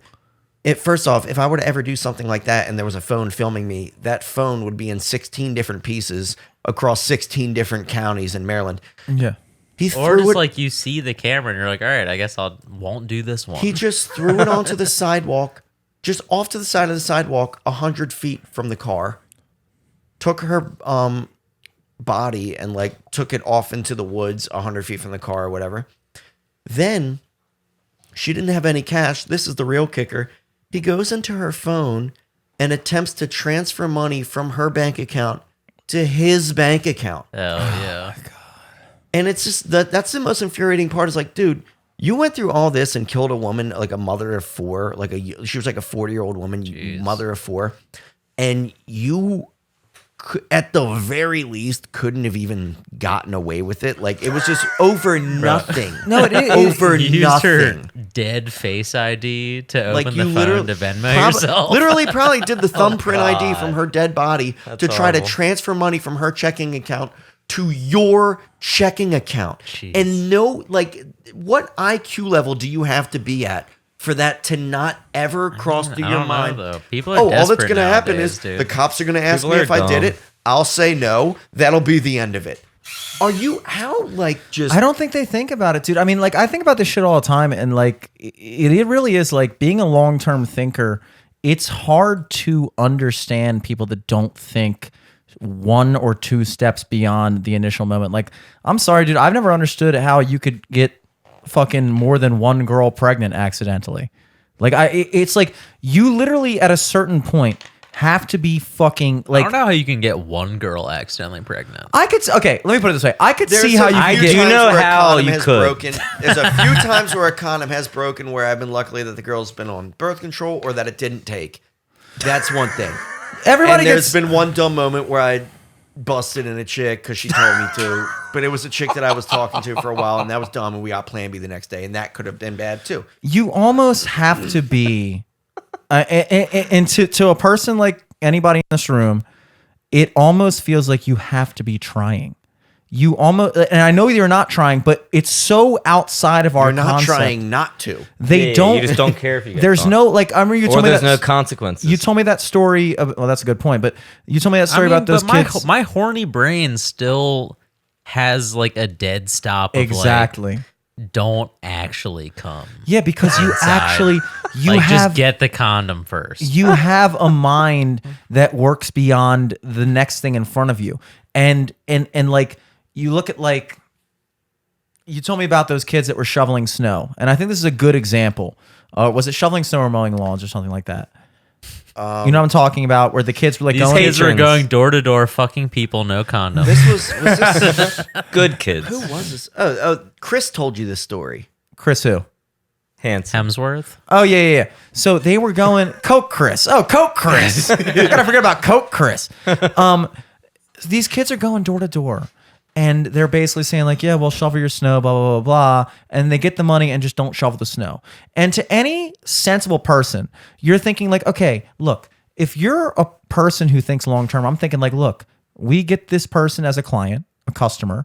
We do a good job on their sidewalk, and then guess what? Every time it snows, we can come back and make more money. This is a repeat business.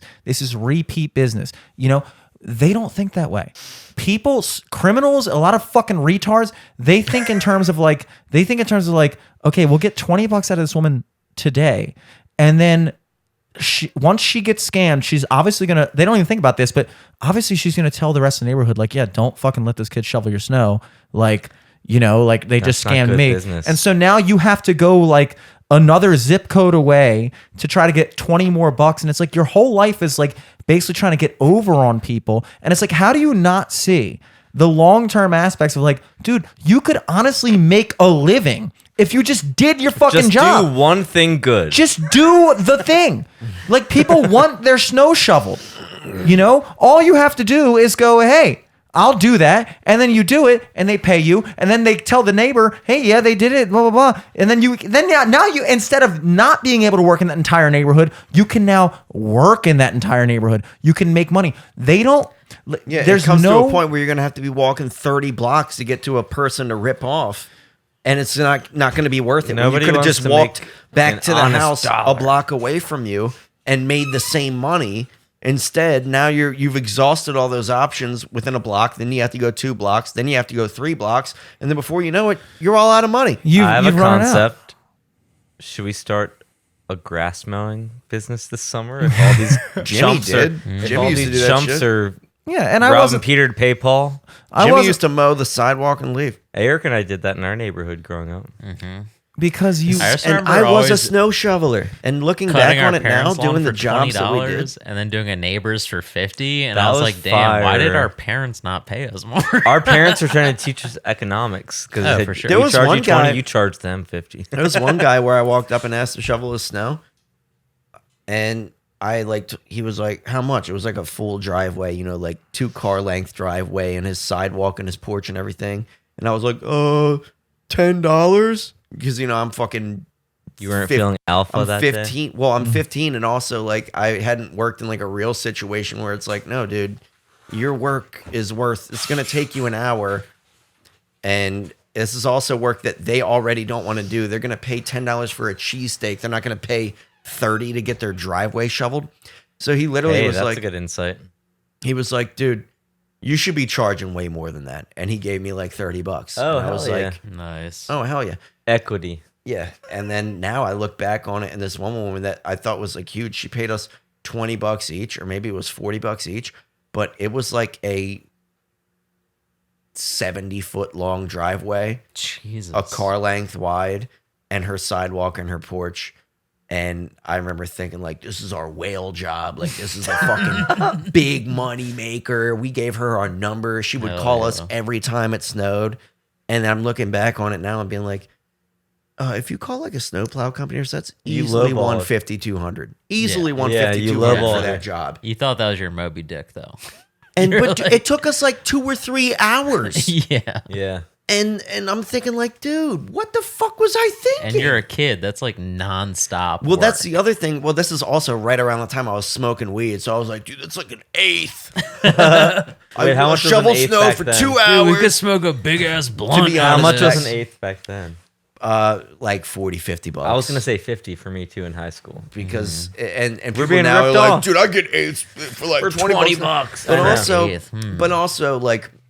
This is back at a time where weed was not nearly as prevalent as it is. So it's like it's not like we were in California paying $50 for an eighth. They charge more than that. Yeah. I think I was Dispensers. paying $40 for an eighth. Yeah. Sometimes 60 if it was like really intense shit. I remember a quarter on the pricey end was like $90 Yeah. to Yeah. 100. But now with the dispensaries, And it's ounces were like 400. I was like, what the I know. I never getting bought an gypped. ounce at a time though. Yeah, you really have to be smoking to buy an ounce. I feel like an ounce Or is when you selling. first start flirting with the idea that like you could reasonably be a distributor. Maybe not. I don't know. I've never been a big weed guy. Is buying an ounce the equivalent of buying a handle? I mean, No. yes. No. Buying No. an ounce is No. like getting shit from Sam's Club. Okay, but if you're an No, adult, because if like- we, dude, when I was smoking weed, As an adult, yes. As an we adult. bought a gram, we would buy a gram for let's say 4 of us, or we'd buy 2 grams because a gram, a gram a is gram like is like one blunt. Buying a gram is like a buying a blunt. mini. it's like almost. nothing. So, like, yeah, yes. trying to but make- if- Yeah. But if liquor you put it in a comparisons bong, are not like you're getting economical. like 8 good bowl packs out of a gram, right? Sure. Sure. not So 8 I mean, bowls. and all right, maybe Out of not a 8 gram. 8 light ones, but like 8 good bowls for a person. Like I'd say a half a bowl. I'm no weed. I'm no Snoop Duggity dog, but I would say that 1 gram. I think a gram is like What's that, one night. Four Like, bowls. A gram a is gram like is like that much. when we weed. had 3 bottles of champagne. That was like a gram. That's like enough was a for gram a of good alcohol. time, but like only one night. Yeah, but we would buy 8s, and sometimes I remember one time we went on it was like one of the blizzards. We went on a huge snow shoveling escapade, and we had made like $110 total. So we had bought a quarter, and then also went out and bought like a bunch of snacks and like ordered pizza and shit. And we rolled like 10 joints and got eviscerated Yeah. You know And what? there's over nothing the course wrong of with like over the for the rest of the snow time, which is probably 3 or 4 more days. And we just like had 1 or 2 joints for. And I wouldn't even Yeah. be mad at my kids if they did that. Hell I mean, I'd be no. mad that they were smoking, but I would be like, well, you guys fucking like, you at least understand the concept of like working for something. Yeah, we have, didn't you know? rob somebody and then get a quarter. A kid buying weed Right. with his allowance or something. It's you're your like, all right, dude. entertainment. Yeah. But you know what ain't cool is the fact that because of climate change, we haven't had like a Towson snow day at a bar in a couple of years. Is that climate change though? I have no I'll idea. never forget the blizzard of 2016 when CBP had those deals per inch of snow, and they had maxed out because there was like 2 feet of snow. It was getting It too was fun. literally like $2. getting It too was fun. like $2 bombs, and no one could even. They don't it was want us literally having if any you fun. can get here, it's open It's bar. literally just Like, fucking we get literally- here. It We're gonna literally burn was, it down anyway. I remember one snow day, we were at Nacho Mama's in Towson, and you were shit faced because you had been day drinking. And yeah. Dom was like, Dom's like, what? "This is what snow days are about in Baltimore. We hang out, we go out to bars, we hang out and drink." And I was like, "Yeah, that is what snow days are about." That is. I don't remember that at all. You know what? It was at Nacho Mama's in Towson, and I was like, "That is what snow days How are about." long ago was this? Just a couple before COVID, but just a few years ago. But when you get a snow day from work, it's like as an adult, you kind of get that kid side out. You're like, "Oh man, it's a snow day." And that's what I got out of that. It's like, let's just have a little day. Let's like give a ourselves a holiday. little break. It's you know? annoying that like the other day. Let's when we had that- indulge. when we had that nice day. That Dude, I like wish we had warm days. well we had Like the first warm day of the year, like you should get off work. Dude, for we that. are due That for a is snow true. day, and you know that We haven't Maryland's had gonna have snow. their patented March snowstorm, dude. I We know, have it's gonna one be in March. that's the every thing. Everybody year. that's what's bugging me is like every always like right. It's like the last hurrah. Yeah. It's Oh. all February and March are always when you get the most snow. When we got Snowmageddon, that was in February, like 2010. Like whenever we have a warm day, it's kind of obnoxious when everybody's like, "Oh, fucking climate change." It's like, okay, you think this is the first time we had a fucking warm day? That in February? 2016 snowstorm I'm talking about, that was 2 weeks before we Maybe went to that was Cancun, the- which was mid-March. Yeah. Maybe that was one of our snow days at Nacho Mama's, maybe. No, because I remember this was like, But it was when you guys lived at Berkshires. I remember we were like literally trapped in. I don't know if you were there, but like the Cancun people's house, like Dustin and all them, their house on Fairmount, we had like been trapped in there overnight, and we're just like eating leftover seasons Yeah, from yeah. the night before. Yeah, I was there. And then we got God, into were you guys Sean's. okay? We got into We Sean's good. like RAV4, and he was driving up this hill, and if he had stopped, he would have gotten stuck. So he's driving, and it's a red light, and he's like, "Fuck, this fucking light better turn green so I don't stop." And we're like, "Sean, just go. Yeah. No one is on the Yeah, road." exactly. And he was like, "Oh, you're right." That is what I love about snow is there are no rules in the Yes. snow. You just do whatever the fuck you want to do. And like the thing about Maryland is snow has always come when you don't want it. Snow in Maryland comes when you're already thinking it's about to be spring. Like that's Maryland's classic move. We're like, ooh, it's February. Guess what? Here's a nice, ooh, February 26th. It's 60 degrees. You're outside in your shorts. Oh, next week, blizzard. It's always been like that. It's always fucking, as far as back as I can remember, you know? And it's like, it's annoying. We never had snow on Christmas Day, ever. Yeah, I think I can recall couple like times. one or A two couple white times. Christmases You're right, ever. you're right. But it's just annoying when people like immediately jump to like the political thing about that stuff because it's like, dude, it's not. One, I don't mean it politically because I'm like, should I say global warming or climate change? I'm like, Yeah. which one is the least annoying to say? Now we say climate change because in the past 30 years we've changed. Like apparently in the Right. 70s it was global cooling was what everybody was worried about. Really? In the 70s the big scare was that the world was going to cool into another ice age, and then in the 90s I and would be 2000s down everybody was with like, that. wait, actually it's the reverse of that, and it's like, all right, how about you let me know I'd be when you down with figure that. out what the fuck you're Yeah, I'd talking be like, about. I'd be down with either Yeah. because I am I would flexible. much rather global warming than global cooling. If it was just constantly winter, I mean, winter's already You depressing don't enough. like that, yeah. Turn And the you were heat on, born in bitch. winter. Hi, Eric. I agree. I would be down with either, but I just would love for God to decide.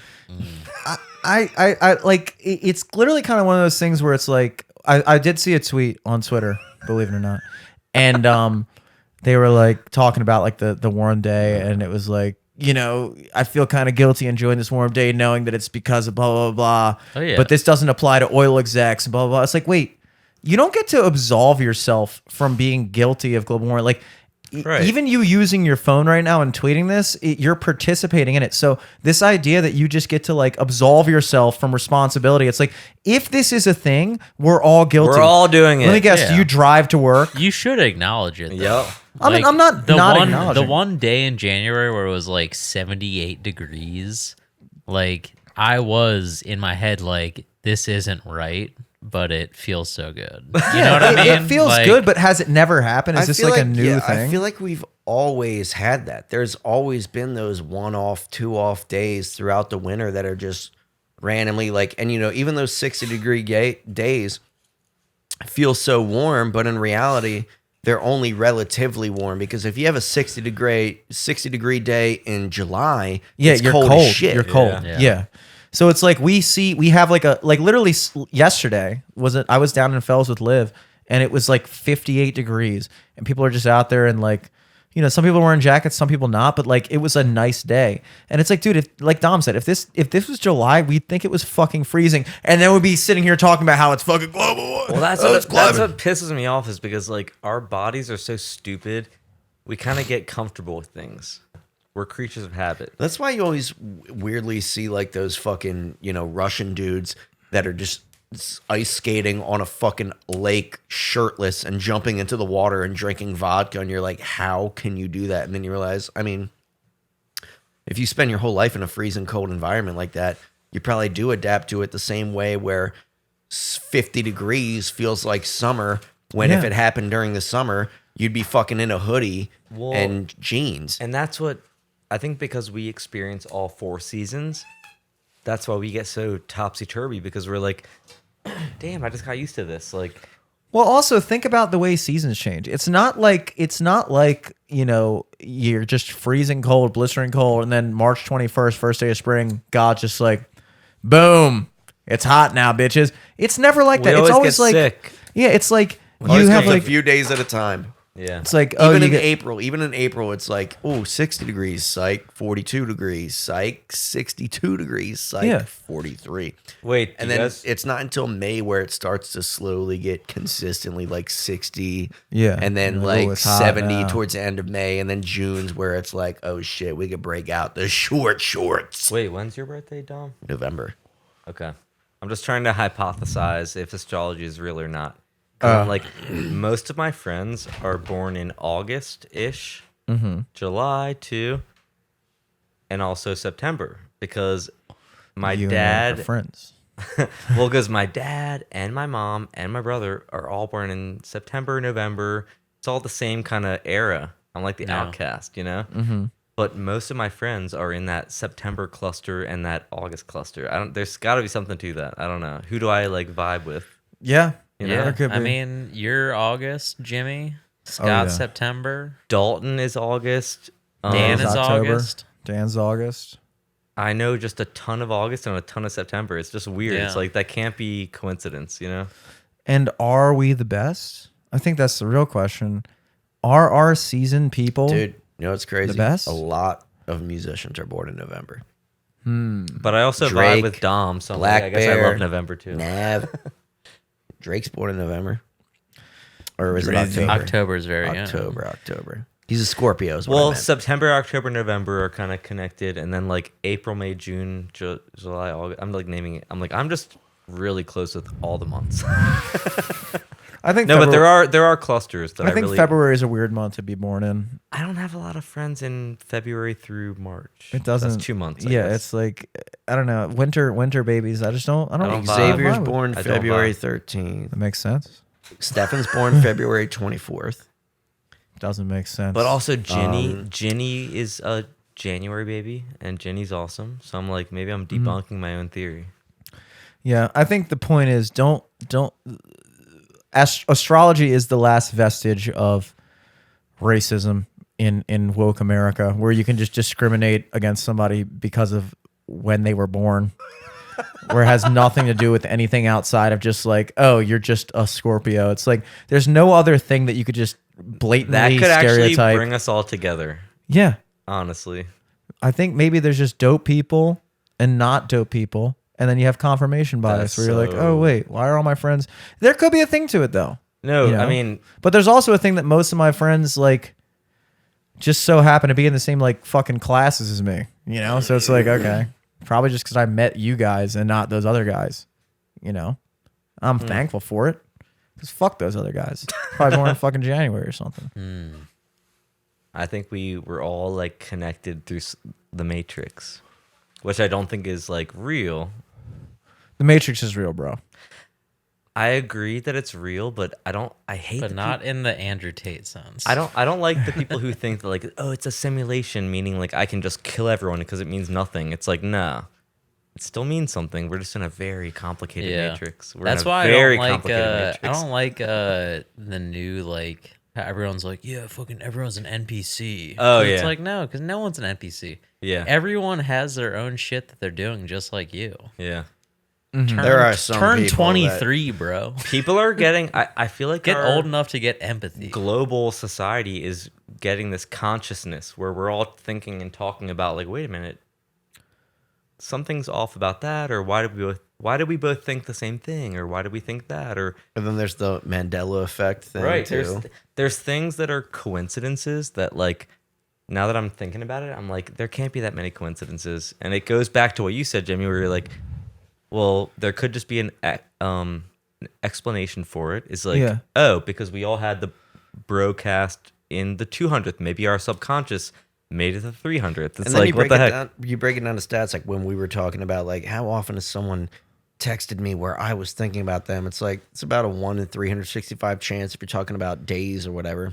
There's probably How often is how someone juicy is a tomato? How often has someone texted you where you weren't thinking about them and you just never even thought you about wouldn't it? think about it. You're right. But then You're the so one right. time it happened, you were like, "Oh shit, This that must mean insane." something. Yeah. Well, I mean, I'll say That's a this good because we talked about lucid dreaming earlier, and when I was describing like those moments when you realize you're in the present, I would almost, well, they call it going lucid, but you're lucid living. You're literally like those few moments where it hits you where like in regular life, you're like, wait, this is my life. And you don't normally think that. Like one of the weird concepts of time, because there's multiple different interpretations of why we perceive time the way we do, As a and construct, why they right. say like, why does it seem like time moves faster when you get older? And there's multiple. A very good theory of that is, you know, like, well, you know, the most conceptual theory is, well, when you're 5 years old, 1 year is 1/5 of your life. So a one year seems it's a percentage thing. The other way of looking at it is, which is I think more kind of abstract, but what happens is when you become accustomed, so our brains are, and I did this today. I was driving to the airport, and because I had just driven to Gaithersburg, I didn't know Liv was in town. Yeah. I just drove Liv back to the airport this morning, and when I was driving down 695, I habitually took I-70 because I had just taken it 2 nights before to go to Gaithersburg for a gig, and I had taken I-70 a billion times down there when I worked in Columbia Cheesecake Factory and all that stuff. So my body, when I just wasn't paying attention, just went into autopilot and just said, okay, I'm taking I-70.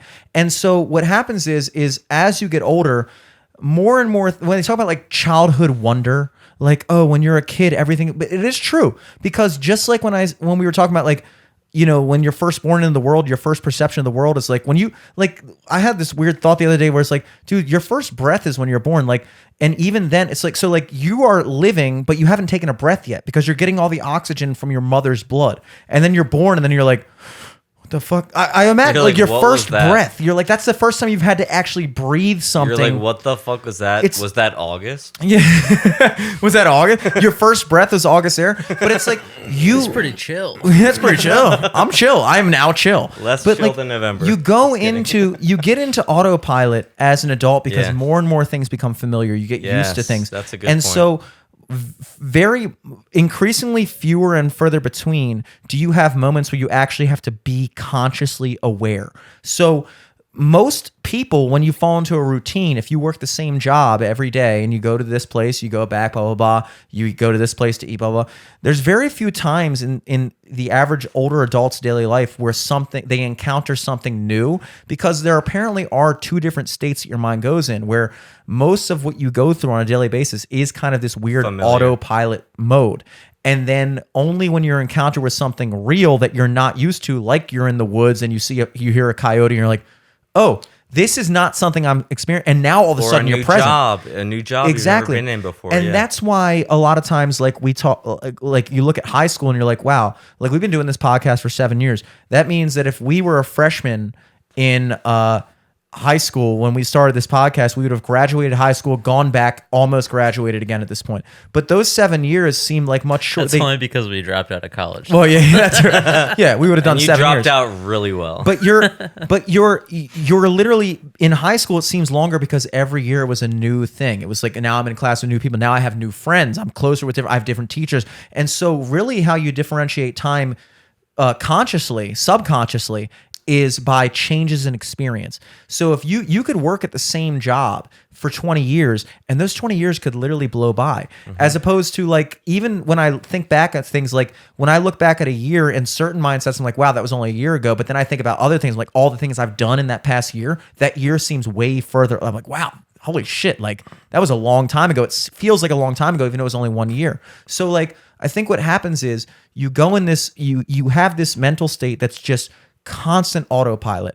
And then there's very few moments in life when you encounter something that doesn't fit into this kind of algorithm that you built for yourself over the course of everyday living, where it then forces you to go like, boom. And so when you're a kid, that happens all the time because you don't know shit. So every single thing you encounter is something new. And now it's like, and so you perceive it as a longer period of time. Then when you're an adult, you're like, yeah, I take this fucking road, I do that. And so it's like, yes, that's a really good point. so in that way, that's kind of, I almost kind of subscribe more to that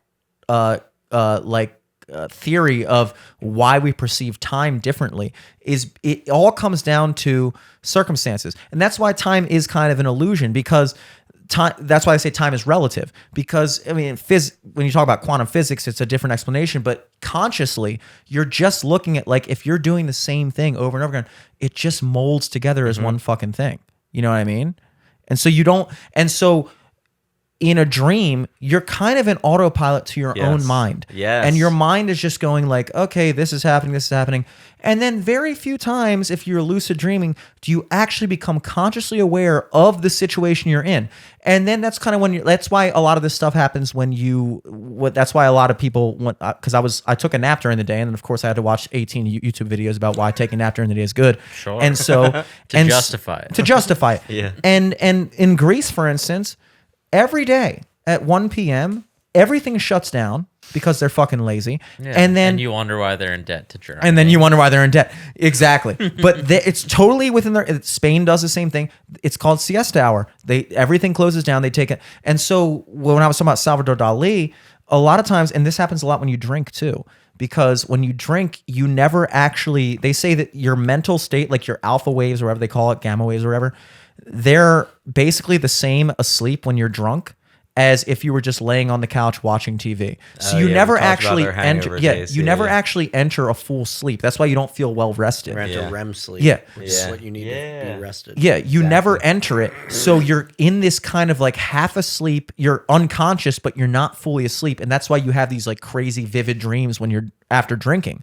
That happens all the time. So it's like during the day when the sun's still up, that's a lot of lucid dreaming for me happens, because it'll be like during the day, the sun's still up. My body's not fully in the mode to be like, yo, let me just fall asleep completely. So that's a lot of times when I have those lucid dreams where it's like I'm half awake, half not. And so it's like with everyday life, it's the same thing almost, where you're just going through, and very few moments do you actually realize you're living your life. Yeah. It's happening right now. Everything is just like, I just wound up here. And very few times do you actually go, well, I'm fucking driving. Why am I driving here? Oh, because of this. And so time just kind of blurs by. And so I don't know what my main point is here, but it's just a matter of like lucid dreaming.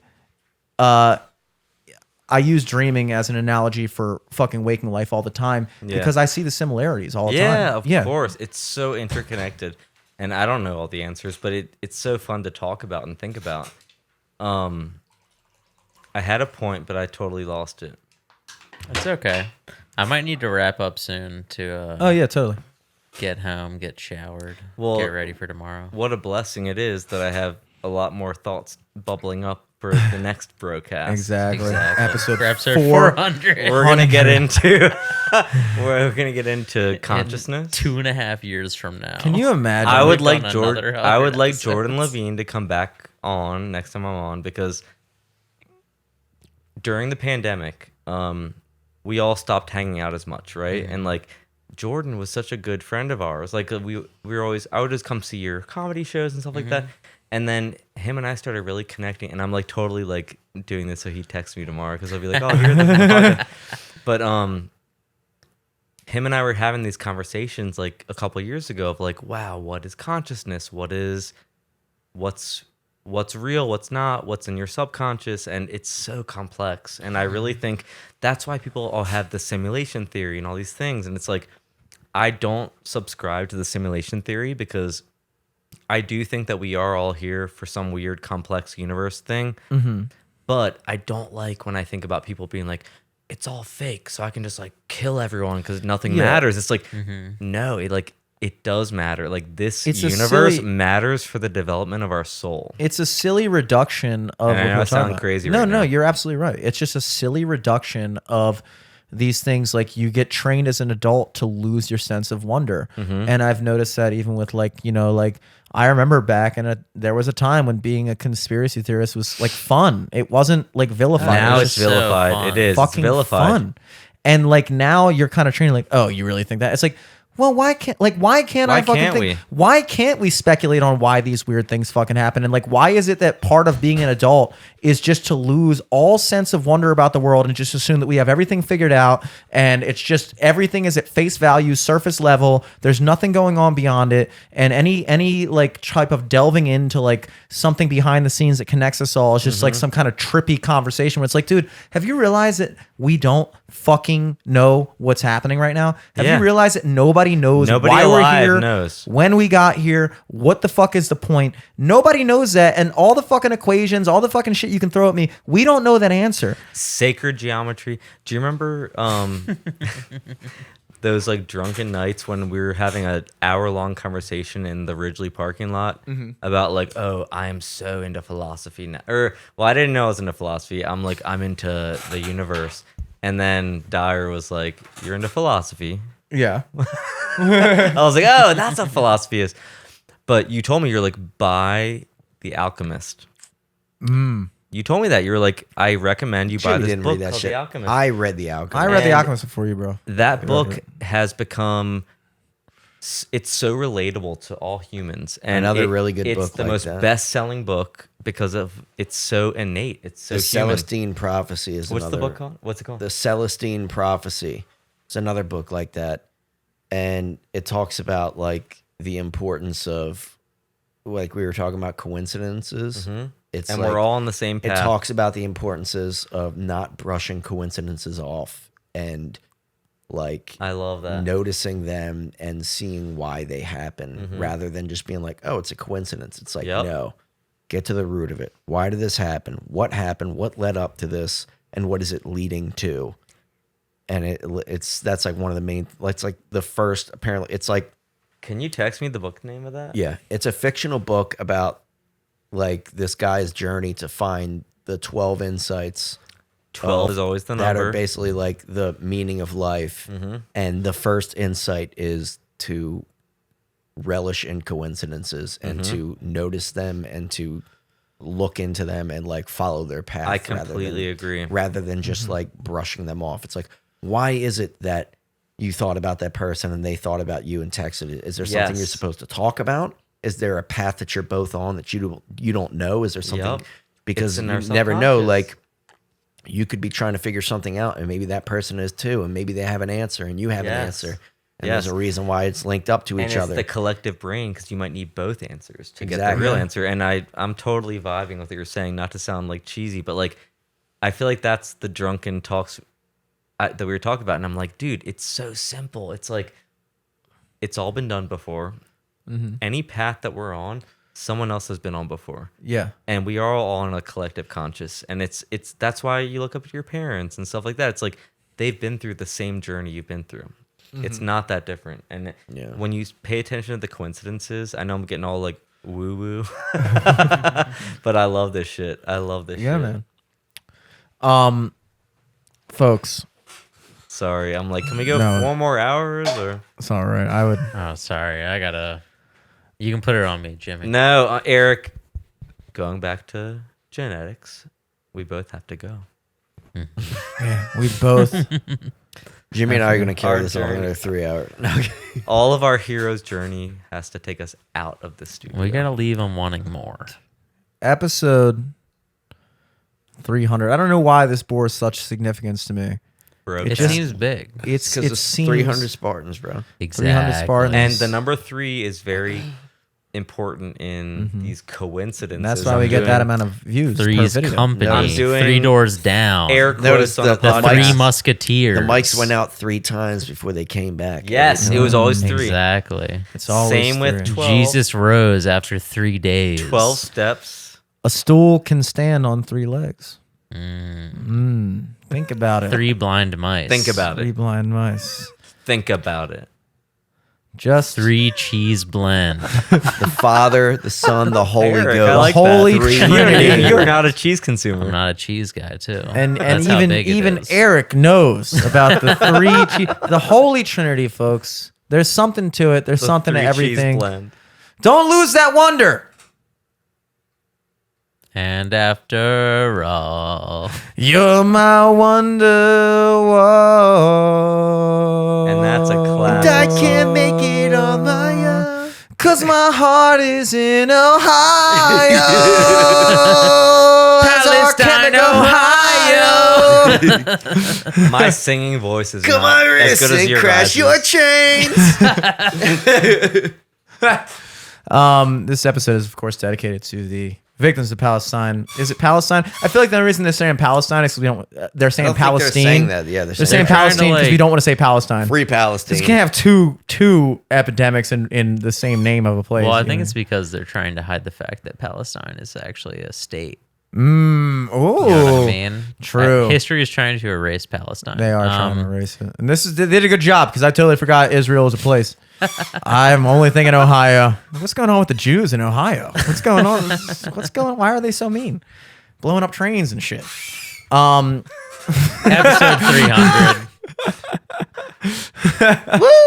If you guys made it this far, you're one of the best. You win. We just tacked on fucking what 180 more minutes to that 20. We crossed the 30,000 mark on this, and that seems right. Are we for 3 the hours in? 300th. Kate think Laurie, Jordan Levine, those are my Dominic friends. Solesky, our biggest fans. I'm talking. I'm just trying to shout out my favorite friends. Wait, we gotta throw up.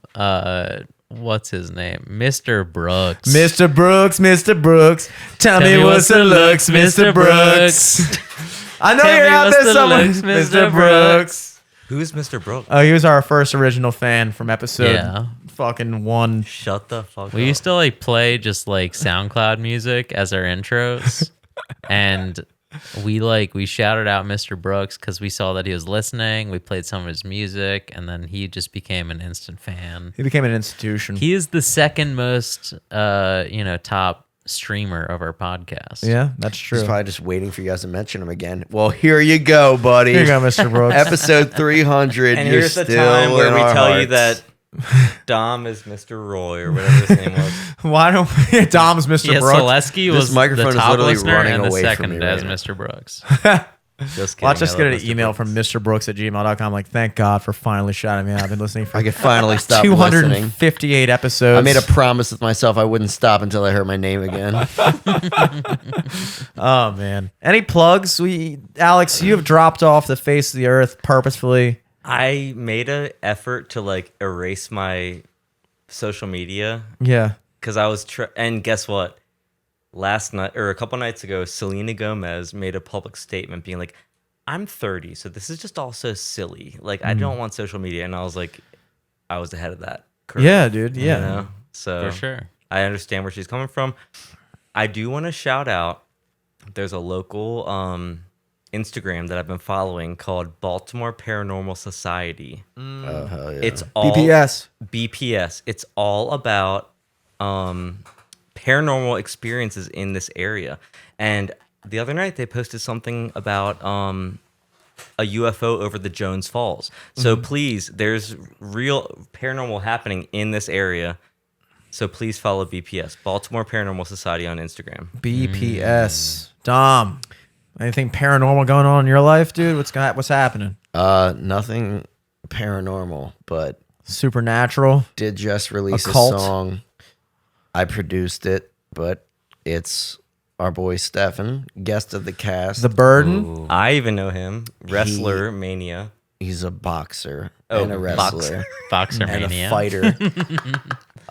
Just released a song with North Ave Jacks, signed to Love Renaissance. Known from North Avenue in Baltimore, Black the only North Avenue label. in America. 6 lakhs. Put it out midnight Friday. It's at 6,500 plus streams on Spotify thus far. Doing very well. I will have another song releasing within the month, as I'm going to try to really step up my releasing, because that's how the algorithm helps you. You got to release often. The algorithm. Jimmy's really got to catch on to that one. Wow. You can expect a sophomore song once every 8.5 months. Wow, that's untrue. It's untrue, and funny you should mention that, because your boys are coming out with a new song this month. And you got to play that to me after this. It's called Backtrack. Ooh.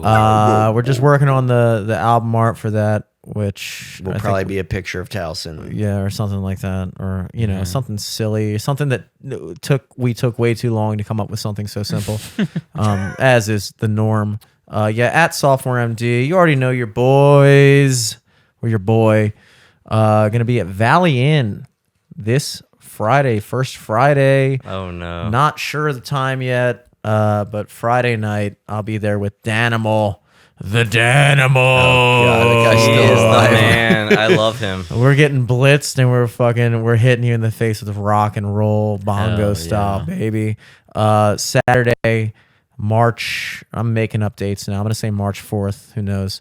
That is at Nacho Mama's in Towson. Get yourself a goddamn fajita.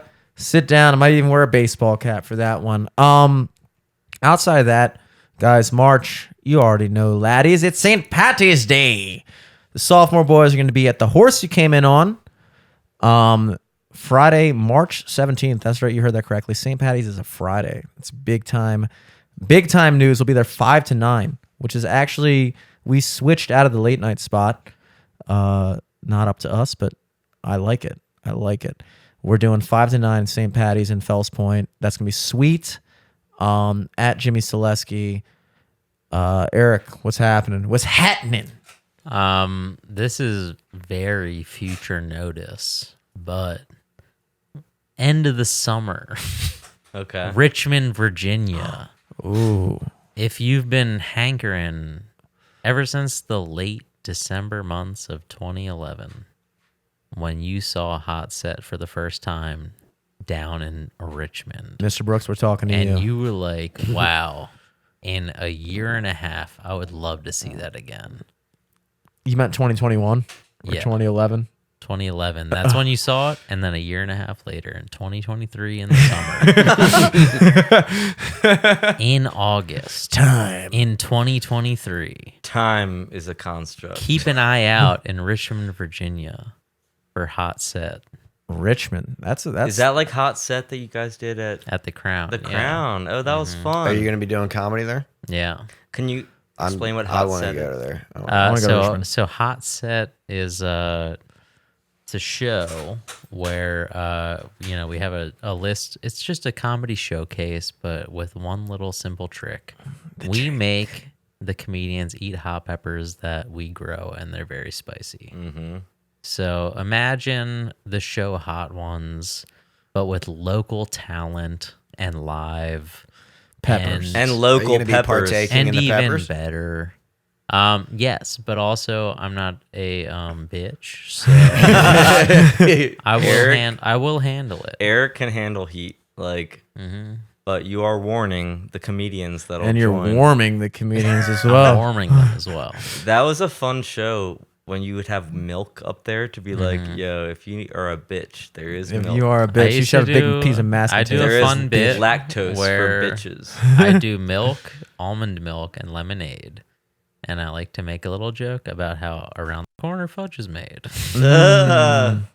That's a classic. Oh, they're gonna love that. Look one. out for that one. That's folks. a fun. That's a fun callback to childhood. And the Boy Scouts. Folks, it's been a true pleasure bringing you way too many hours of garage content. And here's to fucking 300 more, baby.